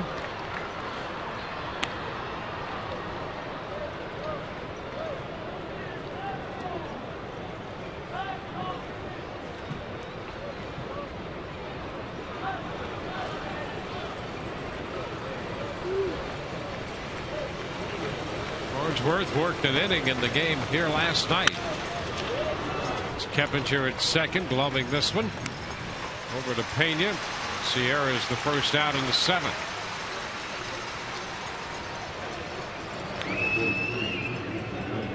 Now Anthony Ghost.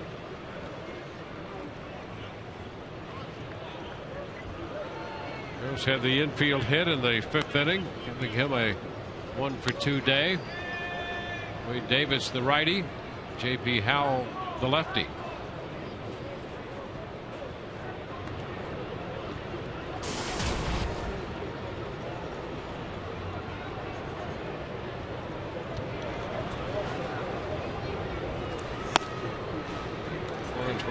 Misses up and away. 1 ball, no strikes.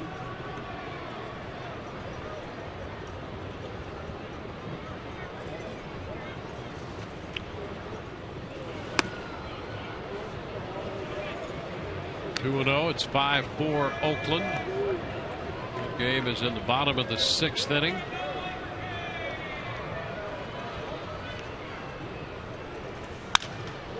Fly ball, short center. Zobrist out. That's going to fall out of the reach of Zobrist. Second uncovered, and now getting over to cover as the throw comes back in. Longoria and Farnsworth were both converging on the bag at second base as the ball fell in between Zobrist and Upton, and Ghost hustles his way into second with a double. Boy, it looked like this ball was off right here, the end of the bat. Ben goes up and then I think assumes that BJ's going to get to it and kind of pulled off of it. BJ kind of coming in. I think he was assuming that Ben had it, and so he pulled up. Both guys, not a lot of communication out there, pulled up off of that ball, and it allowed it to drop in. Yeah, ideally, you'd like the center fielder to take charge on a ball coming in if he can and be demonstrative about it. Yeah, absolutely. That's what you would want. Now, BJ was coming from a long way, but the way that Ben was running back so hard, well, there was just a lot of assuming going on out there, and it never works out usually. Ghost now in scoring position, and here's Brett Lawrie. Lawrie down the left field line. That's going to be foul. Broke his bat. One strike the count on Lawrie. Ghost picking up his 6th two-base hit of the year. And suddenly in that play, the way it broke out, Keppinger had broken toward short center as well. Second base was left open, and Farnsworth was trying to get there from the mound, and Longoria over from third, and for a moment that left third open. That's where Molina would come into play. High fly ball, left center field. Upton to make the catch. Tag. Ghost heads to third, and he's going to make it ahead of the throw.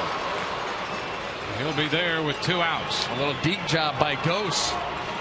He caught BJ out there flat-footed as he made that catch. A quick tag up. Stayed pretty close to the bag. Watch him. Off the bat. Okay, take a look. Take a look. And then boom. Off and running. So now a man at third with 2 outs. Colby Rasmus due up. And Joe Madden comes out to make a pitching change. That's it for Farnsworth. Call goes out for the lefty. Call to the bullpen brought to you by Metro PCS.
Fielder, the hitter. J.P. Howell now on the mound. Up for the 54th time. 49 2/3 innings of work. 41 strikeouts and a 225 average against. Big spot here for J.P. Lefty on lefty.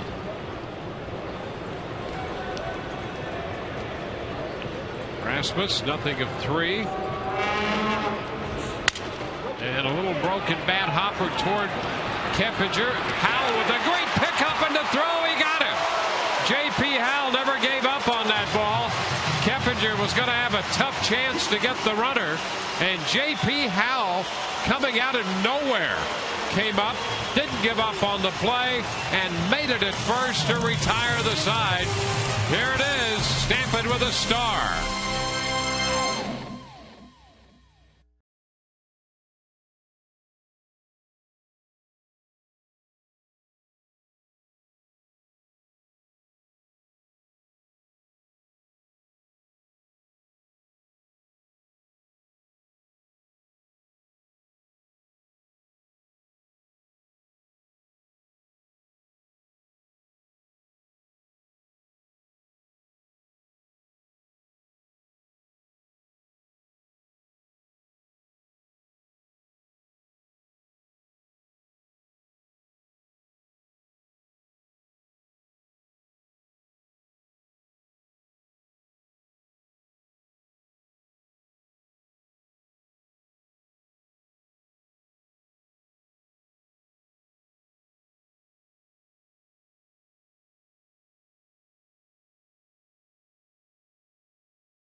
Seventh inning stretch presented by your Gulf Coast Honda dealers.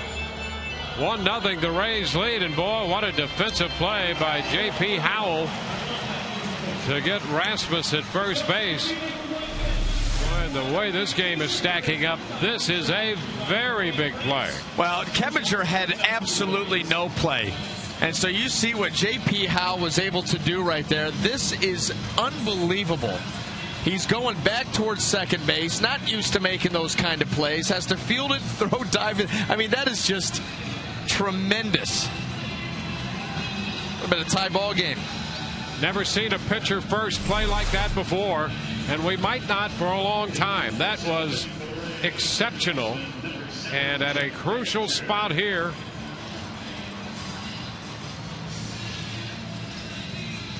Scratched up that forearm and elbow a little bit, but boy, oh boy, what a play by J.P. Howell. Well, here is Keppinger. Boy, it was going to be tough for Keppinger to make any play on that ball, and J.P. Howell made the play. There was just no momentum on that ball that was hit by Rasmus. It kind of just went out there and died. Keppinger takes a strike. Bottom of the 7th underway.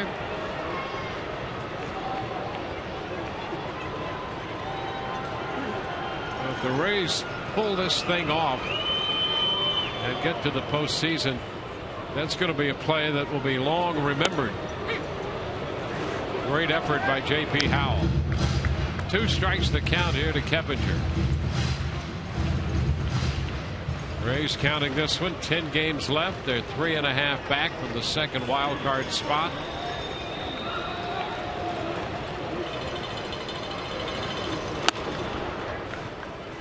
One ball, 2 strikes. Well, there's the end of that play, and look at the bullpen celebrating their mate. Yeah, that's a bullpen. Tight unit.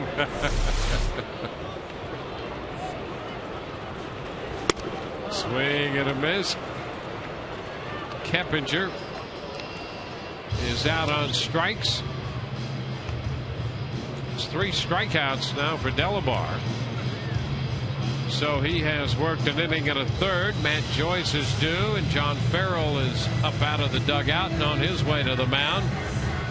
So this call to the bullpen brought to you by Metro PCS.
Blue Jays 1-0, bottom of the 7th with 1 out. It's Major League Baseball on Fox season. Fox Sports is proud to support the Boys and Girls Clubs of America, a place where youth can reach their full potential as productive, caring, responsible citizens. To learn more, please visit greatfutures.org/Fox Sports.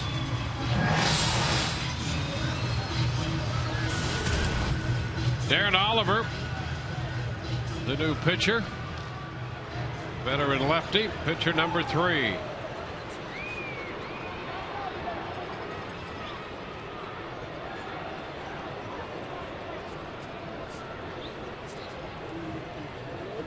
Matt Joyce lining one foul up the right side beyond the bullpen. Strike 1.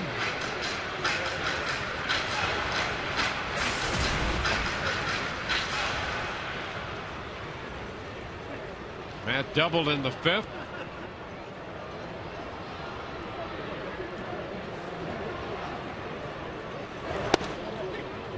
That puts him down on the count. 2 strikes. Rays got a run, 2 hits off Jenkins. The run came on a first inning home run by B.J. Upton. It's the only run of this game.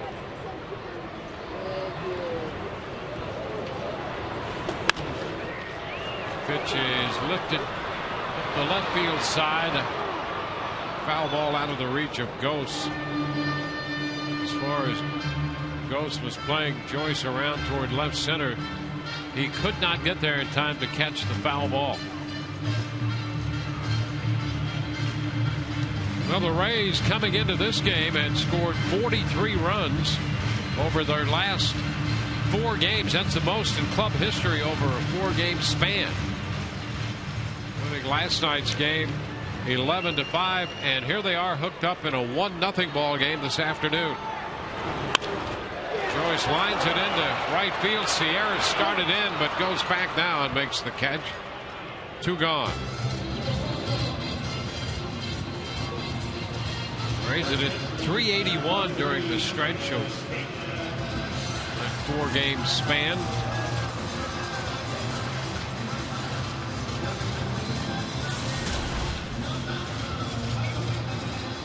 Now here's Carlos Pena.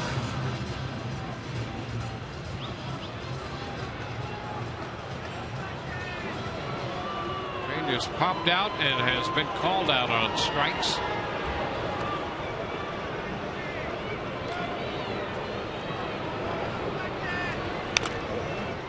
Foul balls, strike 1.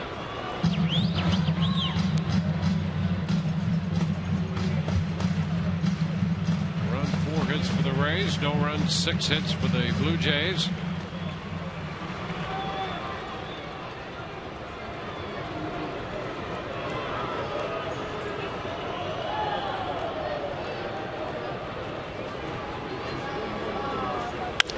Line drive, and it's going to be past the defender. That was Escobar down there at third, just to his left. They move Glory to short right field as they do on that shift. And Pena has himself a base hit. How about Carlos Pena all of a sudden deciding the last 2 weeks of the season to hit the ball the other way?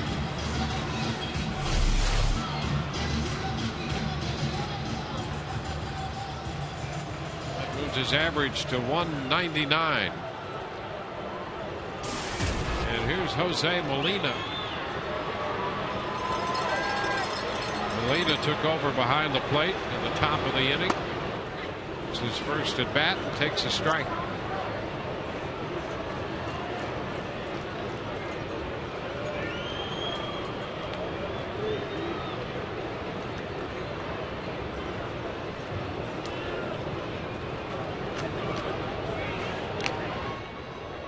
Pena jumps back to the bag at first.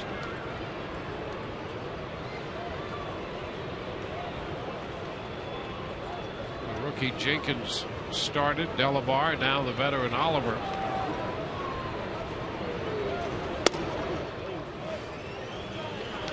One and one.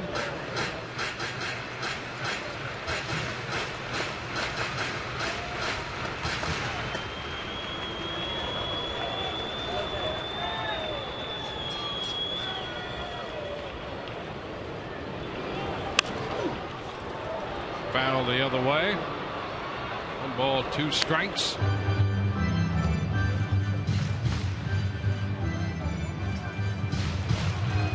Molina 0 for 3 against Oliver in his career. Oliver will be 42 years old in a couple of weeks.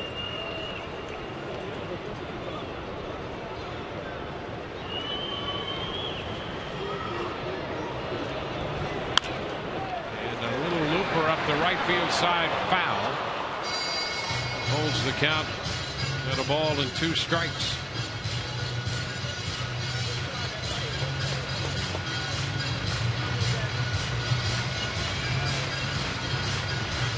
The starting pitcher today, Chad Jenkins, was born in December of 1987, and in the spring of 1988, Darren Oliver started his pro career in the Gulf Coast League. How about that? The 1-2 pitch is down. 2 balls, 2 strikes.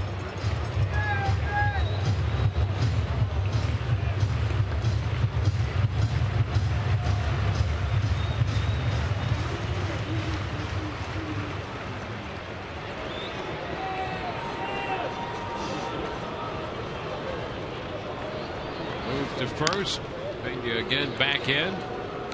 Jennings would be next if Molina could keep the inning going here in the 7th.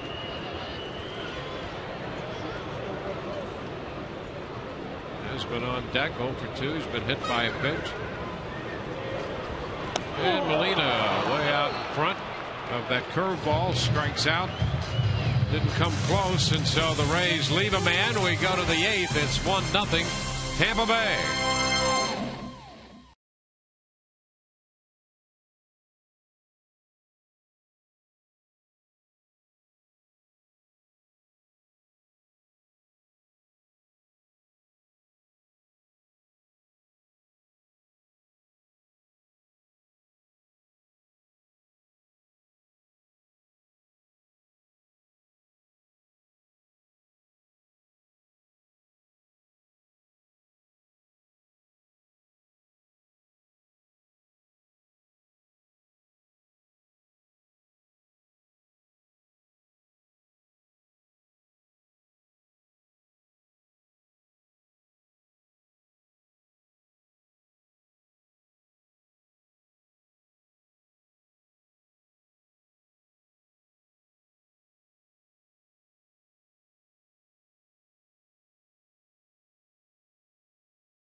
When the Rays take on the Red Sox, David Price will be making his quest for victory number 19. One of 2 starts he has left. We'll be with you at 6:30 on Sun Sports in high definition. He'll draw Clay Buchholz as his pitching opponent. NBA on the Gulf Coast Honda Dealers pregame. A lot going on Tuesday from Fenway Park. We're going to talk about David Price and him going for win number 19. Barry and Orestes will be talking about the Cy Young, who they have in their top 3. And, well, you know what? Jeff Kempinger, why not? Feature on Jeff. Ryan Roberts takes over at second base here in the 8th inning. And Joel Peralta will be the new pitcher for the Rays, their 5th of the game. And yet another appearance for Peralta, 72nd on the year. Faces Edwin Encarnacion, and the first pitch is a strike.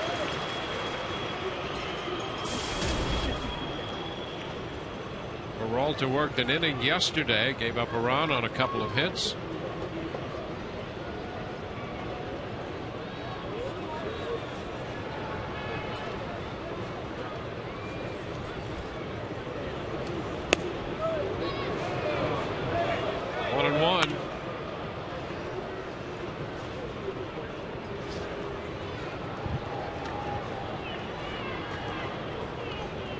Encarnacion is 2 of 7 with a home run against Peralta in his career.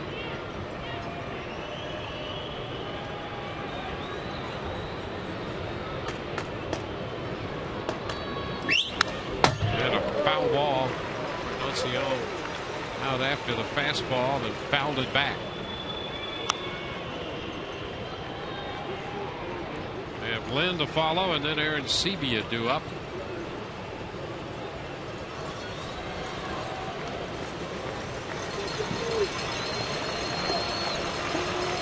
Seventh in New York. Oakland leading New York 5-4. Tigers batting in the bottom of the ninth, trailing 10-2 to Minnesota.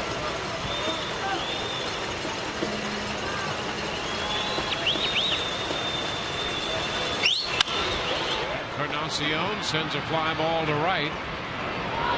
It's Matt Joyce making the catch. One away.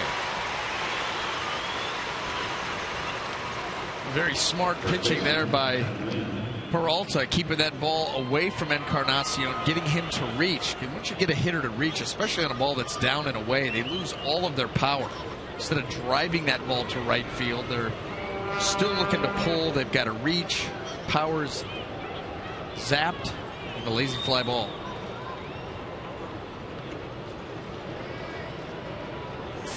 Adam Lind walked into sixth. Otherwise, he struck out and grounded out to first.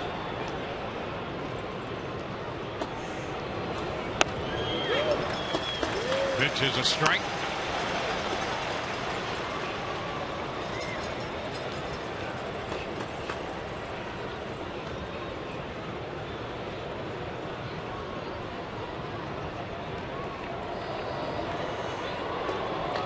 Peralta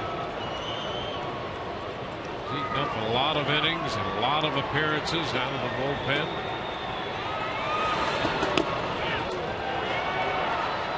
Count is a ball and a strike.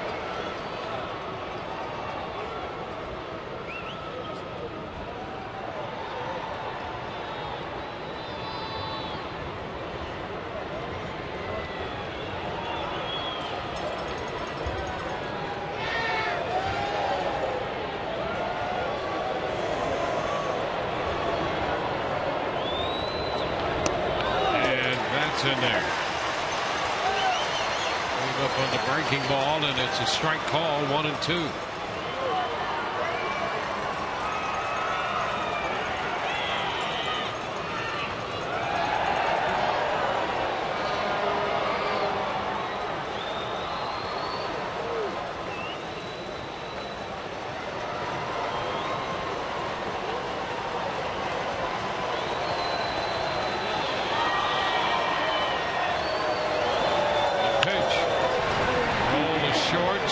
To his right and in, throw to first in time. With Lynn going down the line, Zobrist had ample opportunity to throw him out and did exactly that. 2 up, 2 down. And it'll be the catcher, JP Aaron Sebia, to bat against Peralta.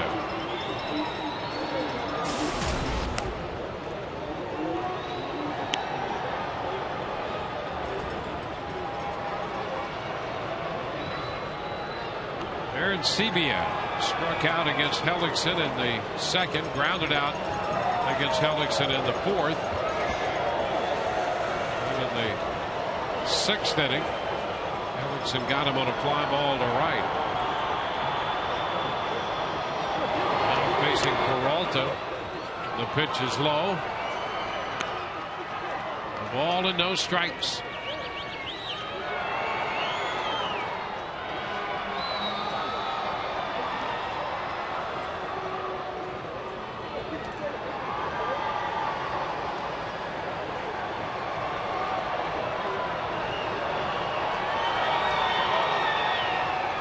Scored on the Upton home run in the first, and that's been all the scoring to this point. Strike on the corner. It's 1-1. Yeah, it's amazing what these two pitching staffs have been able to pull off today. We've seen some shoddy pitching over the last 4 days, and pretty much everybody today has been spot on with their command control, a good idea of what they're doing, and able to execute. One mistake.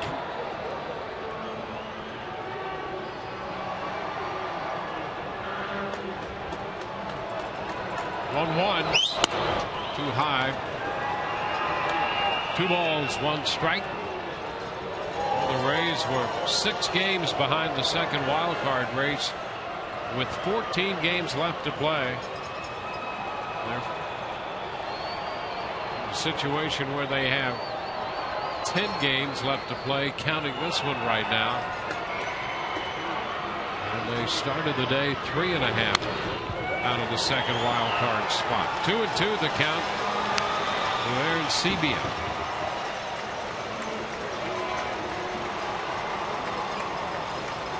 Six teams in Major League history have overcome a deficit of 3.5 games or more with 10 or fewer games left to play in the regular season and make the postseason. The Rays trying to put another mark on that one. A swing and a miss. Aaron TBA is out on strikes. 1-2-3 against Peralta. Bottom of the 8th coming. 1-0 Rays.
Wild card action has close games as well. Orioles and Red Sox tied at 1. Bottom half of the 8th. Cody Ross with Dustin Pedroia on board at second. Hits one off the monster. Pedroia would score to make it a 2-1 game.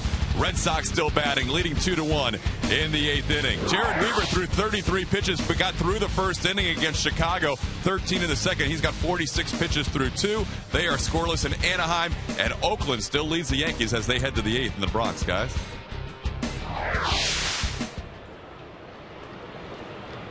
On to the bottom of the 8th inning with the top of the order for the Rays against Brandon Lyon. Desmond Jennings takes a pitch upstairs. So Lyon follows Oliver. He's the 4th pitcher for Toronto.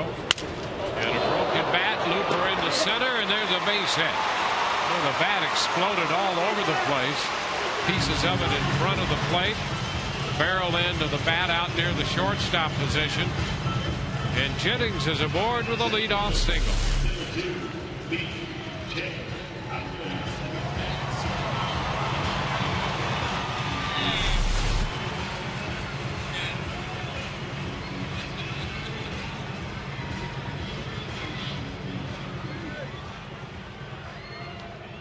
Well, here's B.J. Upton.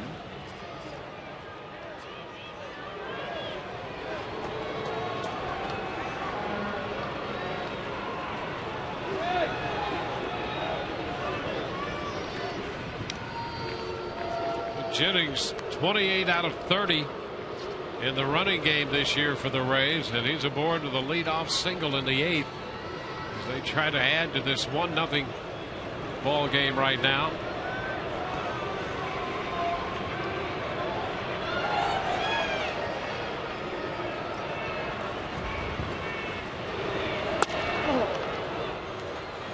Upton started to go after that pitch, thought better of it. That's a strike.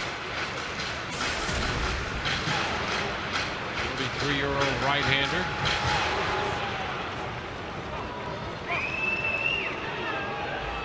Ryan was in the ball game last night. He pitched a third of an inning.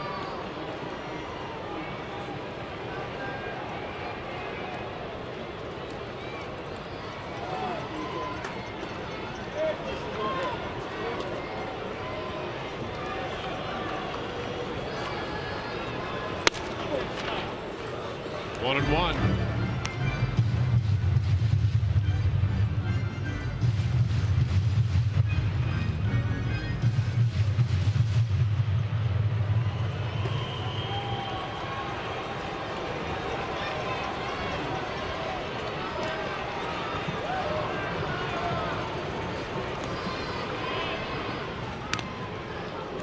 Jennings back in there.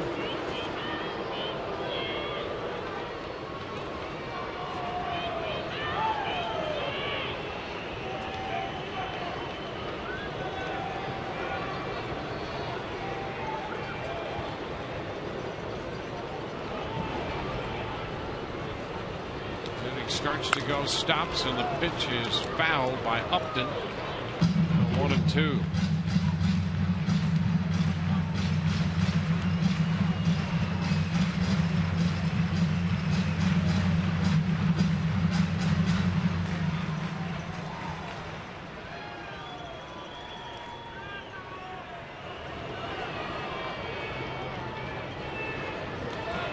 Rays have had hits in each of the last 4 innings now, including this one.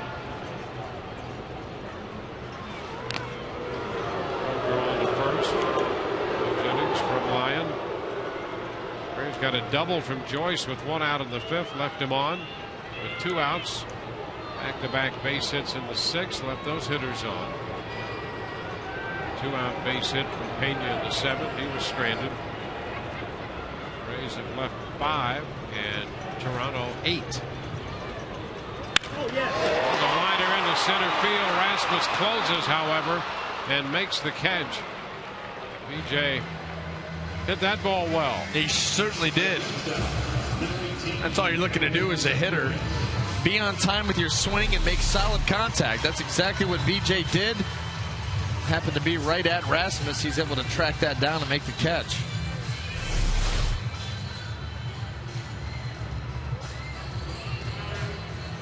Brings up Ben Zobrist. A walk and a base hit, called out on strikes in between those 2 plate appearances.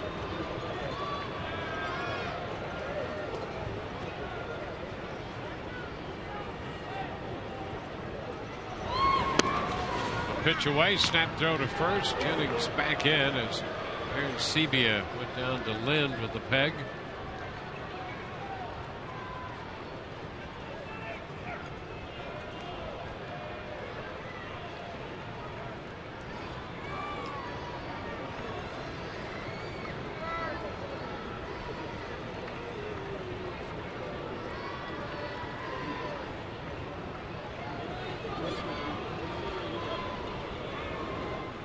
Step back by Lyon.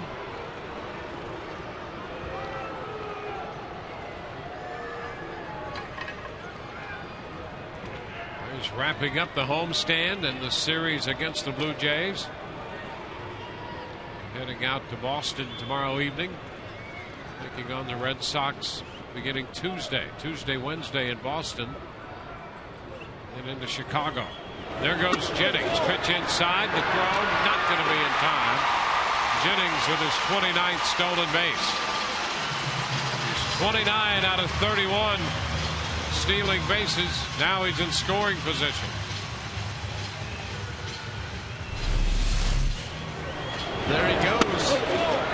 Seabee's got to throw that ball from his knees and not even a play.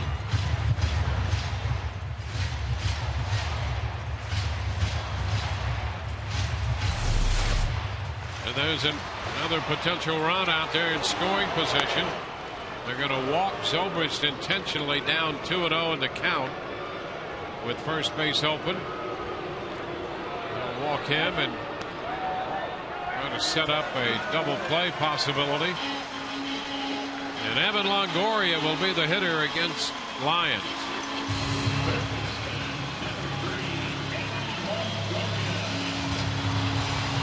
Evan 1 out of 4 lifetime against Lyons. He's 1 for 3 today.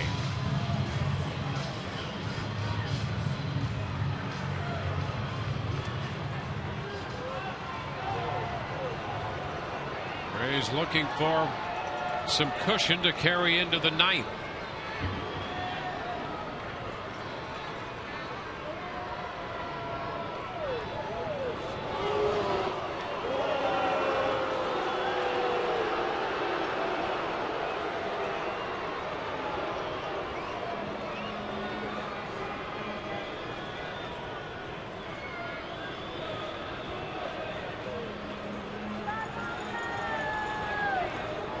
Evans hit an infield hit in the 6th.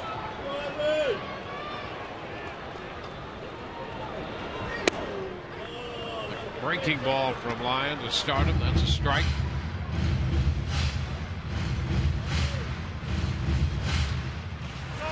Fernando Rodney busy down there in the bullpen.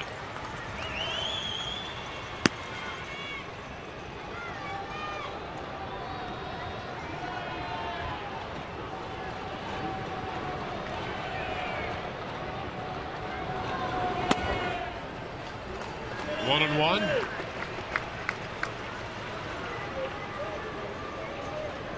He's going to run off Chad Jenkins in the 5 innings he worked on the home run by B.J. Upton.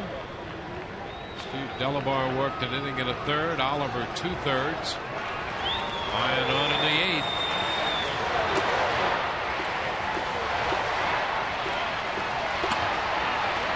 Two balls and a strike.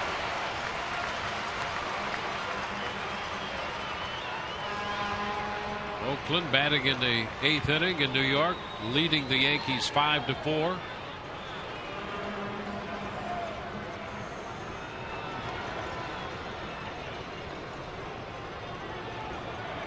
Jennings. There's Zobrist. 2-1.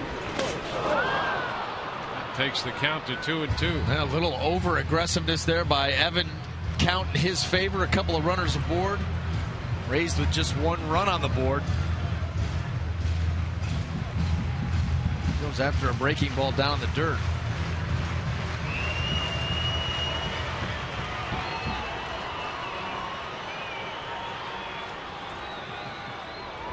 Single, a steal, an intentional walk. 1 out, 2-2 the count.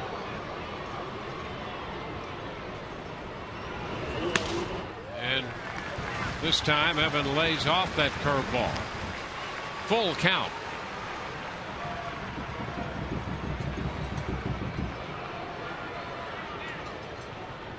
Well, if you're Evan Longoria, you got to figure you're going to get another breaking ball here. That's all you've seen. No reason to think anything other than that. Not sure if you can comfortably sit on a breaking ball, though.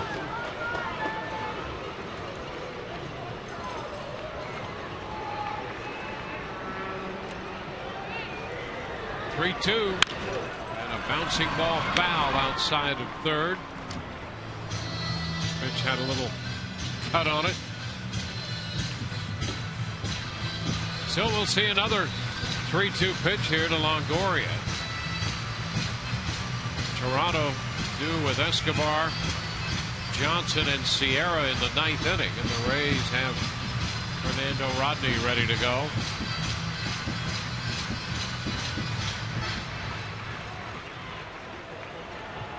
Luke Scott on deck.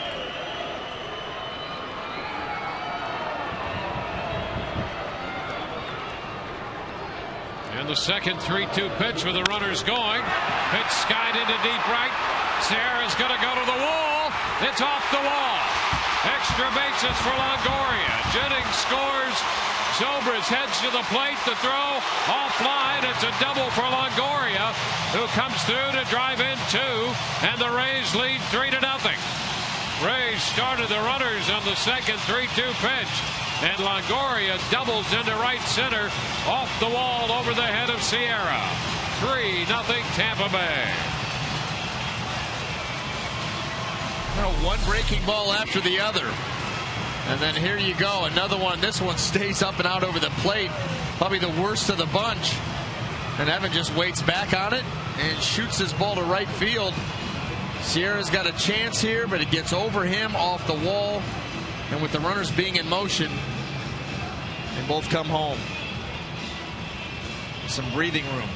So it's now a 3-run lead for the Rays. Zobrist beat the play in. So Lyon has given up 2.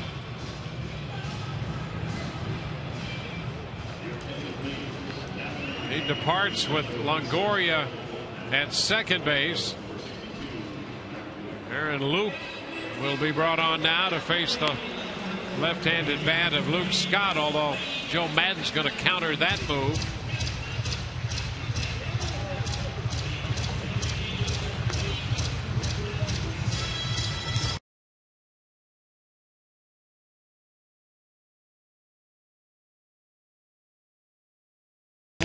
And 49 on the year. Evan with his second hit today, legged out a base hit the prior at bat, and a double here to give the Rays a little room to work with. It's 3-0. Let's check in with Todd. Dwayne, time to look at our Ottaway text poll question once again. It has to do with birthday boys: Bruce Springsteen, Mickey Rooney, Ray Charles, John Coltrane, Augustus the Roman Emperor, Jabba Chamberlain, all born on this date. Who would you like to have dinner with of those 6? Text your vote to 789-789. Standard message and data rates apply. We'll have the results in our Rays Live postgame show. We will also hear from Joe Maddon with his press conference, Dwayne and BA with their thoughts. I'll be hosting with Orestes, and we'll have highlights from all the wild card games, including one that just finished at Fenway with the Red Sox holding on against the Orioles. Baltimore had bases loaded, 1 out, and were unable to score in the top half of the ninth, guys. Well, we're looking at Aaron Loup. Thanks for the update, Todd. Loup is pitcher number 5. The Rays have scored twice so far off Lyon. Longoria's liable to his account. And Ben Francisco hits for Scott. Pitch is in there for a strike.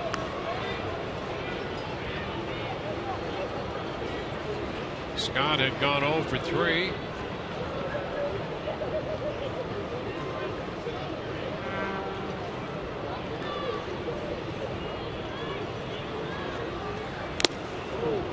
Cut and a miss, 0-2.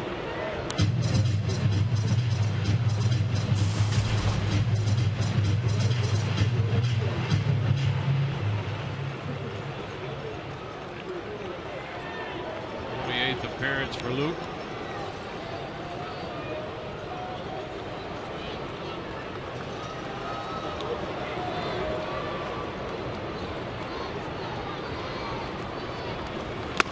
And strike 3 call. Fastball. Francisco caught looking. 2 away. Ryan Roberts will bat. Brandon Gomes joining Rodney in the bullpen. The Rays have scored 2 runs to make it a 3-0 ball game. If the inning became any larger, we might see Gomes. Would we? Depends on how large you got. Yeah, that's what I'm thinking. There's a strike to Roberts. I know that Fernando definitely needed the work of having thrown just 2 pitches in a week, but finished off that 11-4 ball game last night.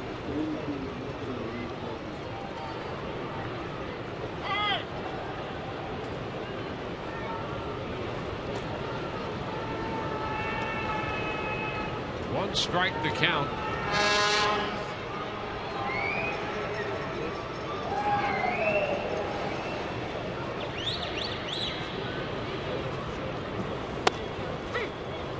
2. Luke has come in here and thrown strikes. The Rays with 1 run in the first and 2 runs here in the 8th.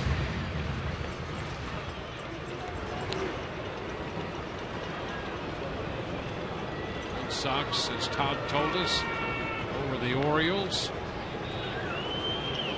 Minnesota beat Detroit. And a ground ball to third. Maury has it. His throw to first in time. Rays are out in the 8th inning, but they add 2 runs. This ball game heads into the 9th, and the Rays lead 3-0.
Fernando Rodney comes on with the Rays leading 3-0. And this game moving into the 9th inning.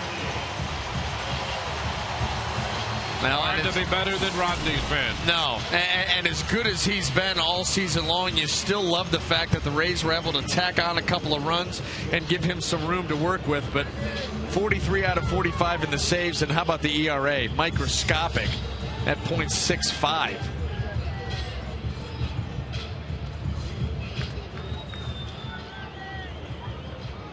And Yunel Escobar will lead it off.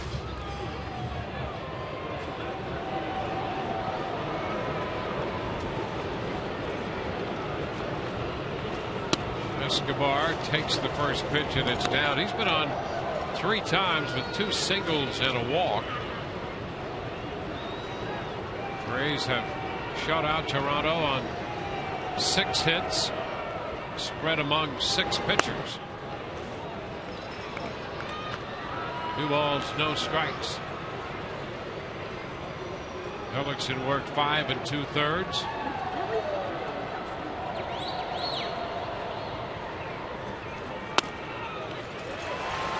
There's a strike, 2-1.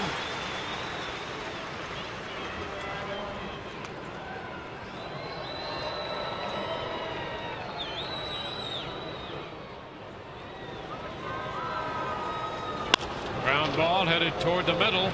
That's going to go through, a base hit. And Escobar is on again. He's 3 for 3 with a walk. And precisely the reason. Those 2 runs by the Rays off the double by Evan Longoria is so huge.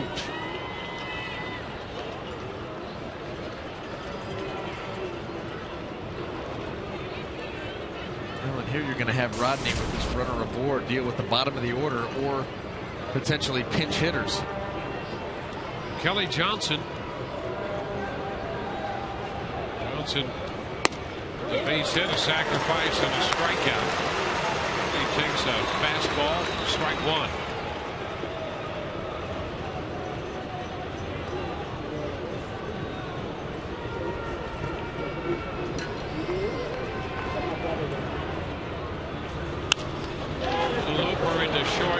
but it's going to hang up and carry to Jennings for the first out. One down. Escobar back to first.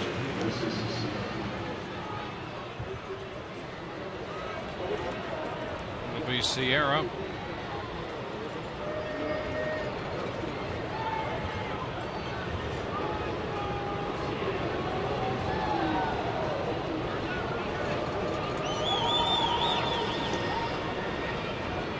And Sierra takes a high fastball. 1 ball, no strikes.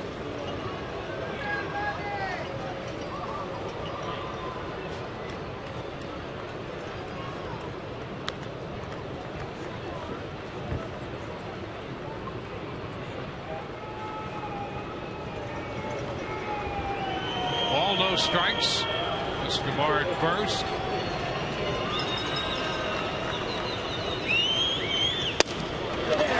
Strike call.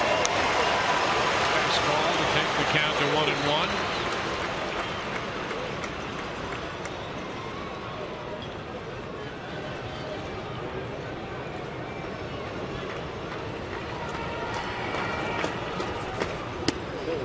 Inside. 2 balls and a strike.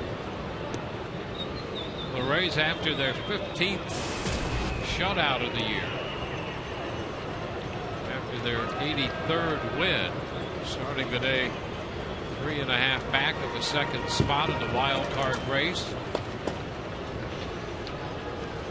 2-2 down to Sierra. You talk about being in a hitter's head. Fernando Rodney with that fastball changeup combination. And the difference in velocity between the two pitches, yet the similarity of the look, he can really befuddle a hitter. He's got Sierra right now talking to himself. That pitch in on him. He fouled it, a fastball.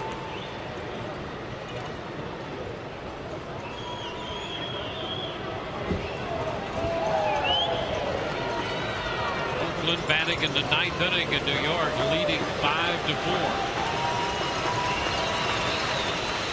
1 on, 1 out in the 9th inning here for Toronto, and a cut and a miss. He chased the changeup, going back and forth, and he got him with the change. Well, fans, here's your chance to win a jersey right off a player's back and other great prizes at all Rays home games until October the 3rd during the annual Shirts Off Our Backs fundraising. Proceeds will benefit the Rays Baseball Foundation and the Florida Restaurant and Lodging Association Educational Foundation. For more details, visit raysbaseball.com/community. Anthony Gose in the batter's box, and he takes a changeup low. 1 ball, no strikes. Escobar opened with a base hit, but since then Johnson and Sierra have been retired.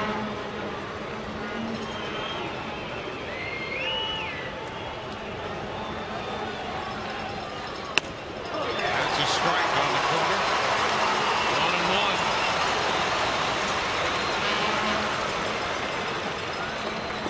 Fernando Rodney in here. Hellickson worked 5 2/3. McGee, Farnsworth, Howell, Peralta all followed, and now Rodney after his 44th save. And a high foul going to be out of play down the left side. Jennings chases, but no chance. So it's a 1 ball, 2 strike count. The Rays try to win their 5th in a row.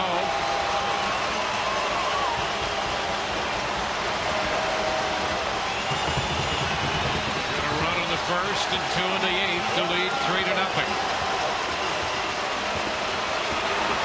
1 on, 2 outs, 1-2 the count to Gose. And a ground ball to third. Longoria will go to second. Rays win it.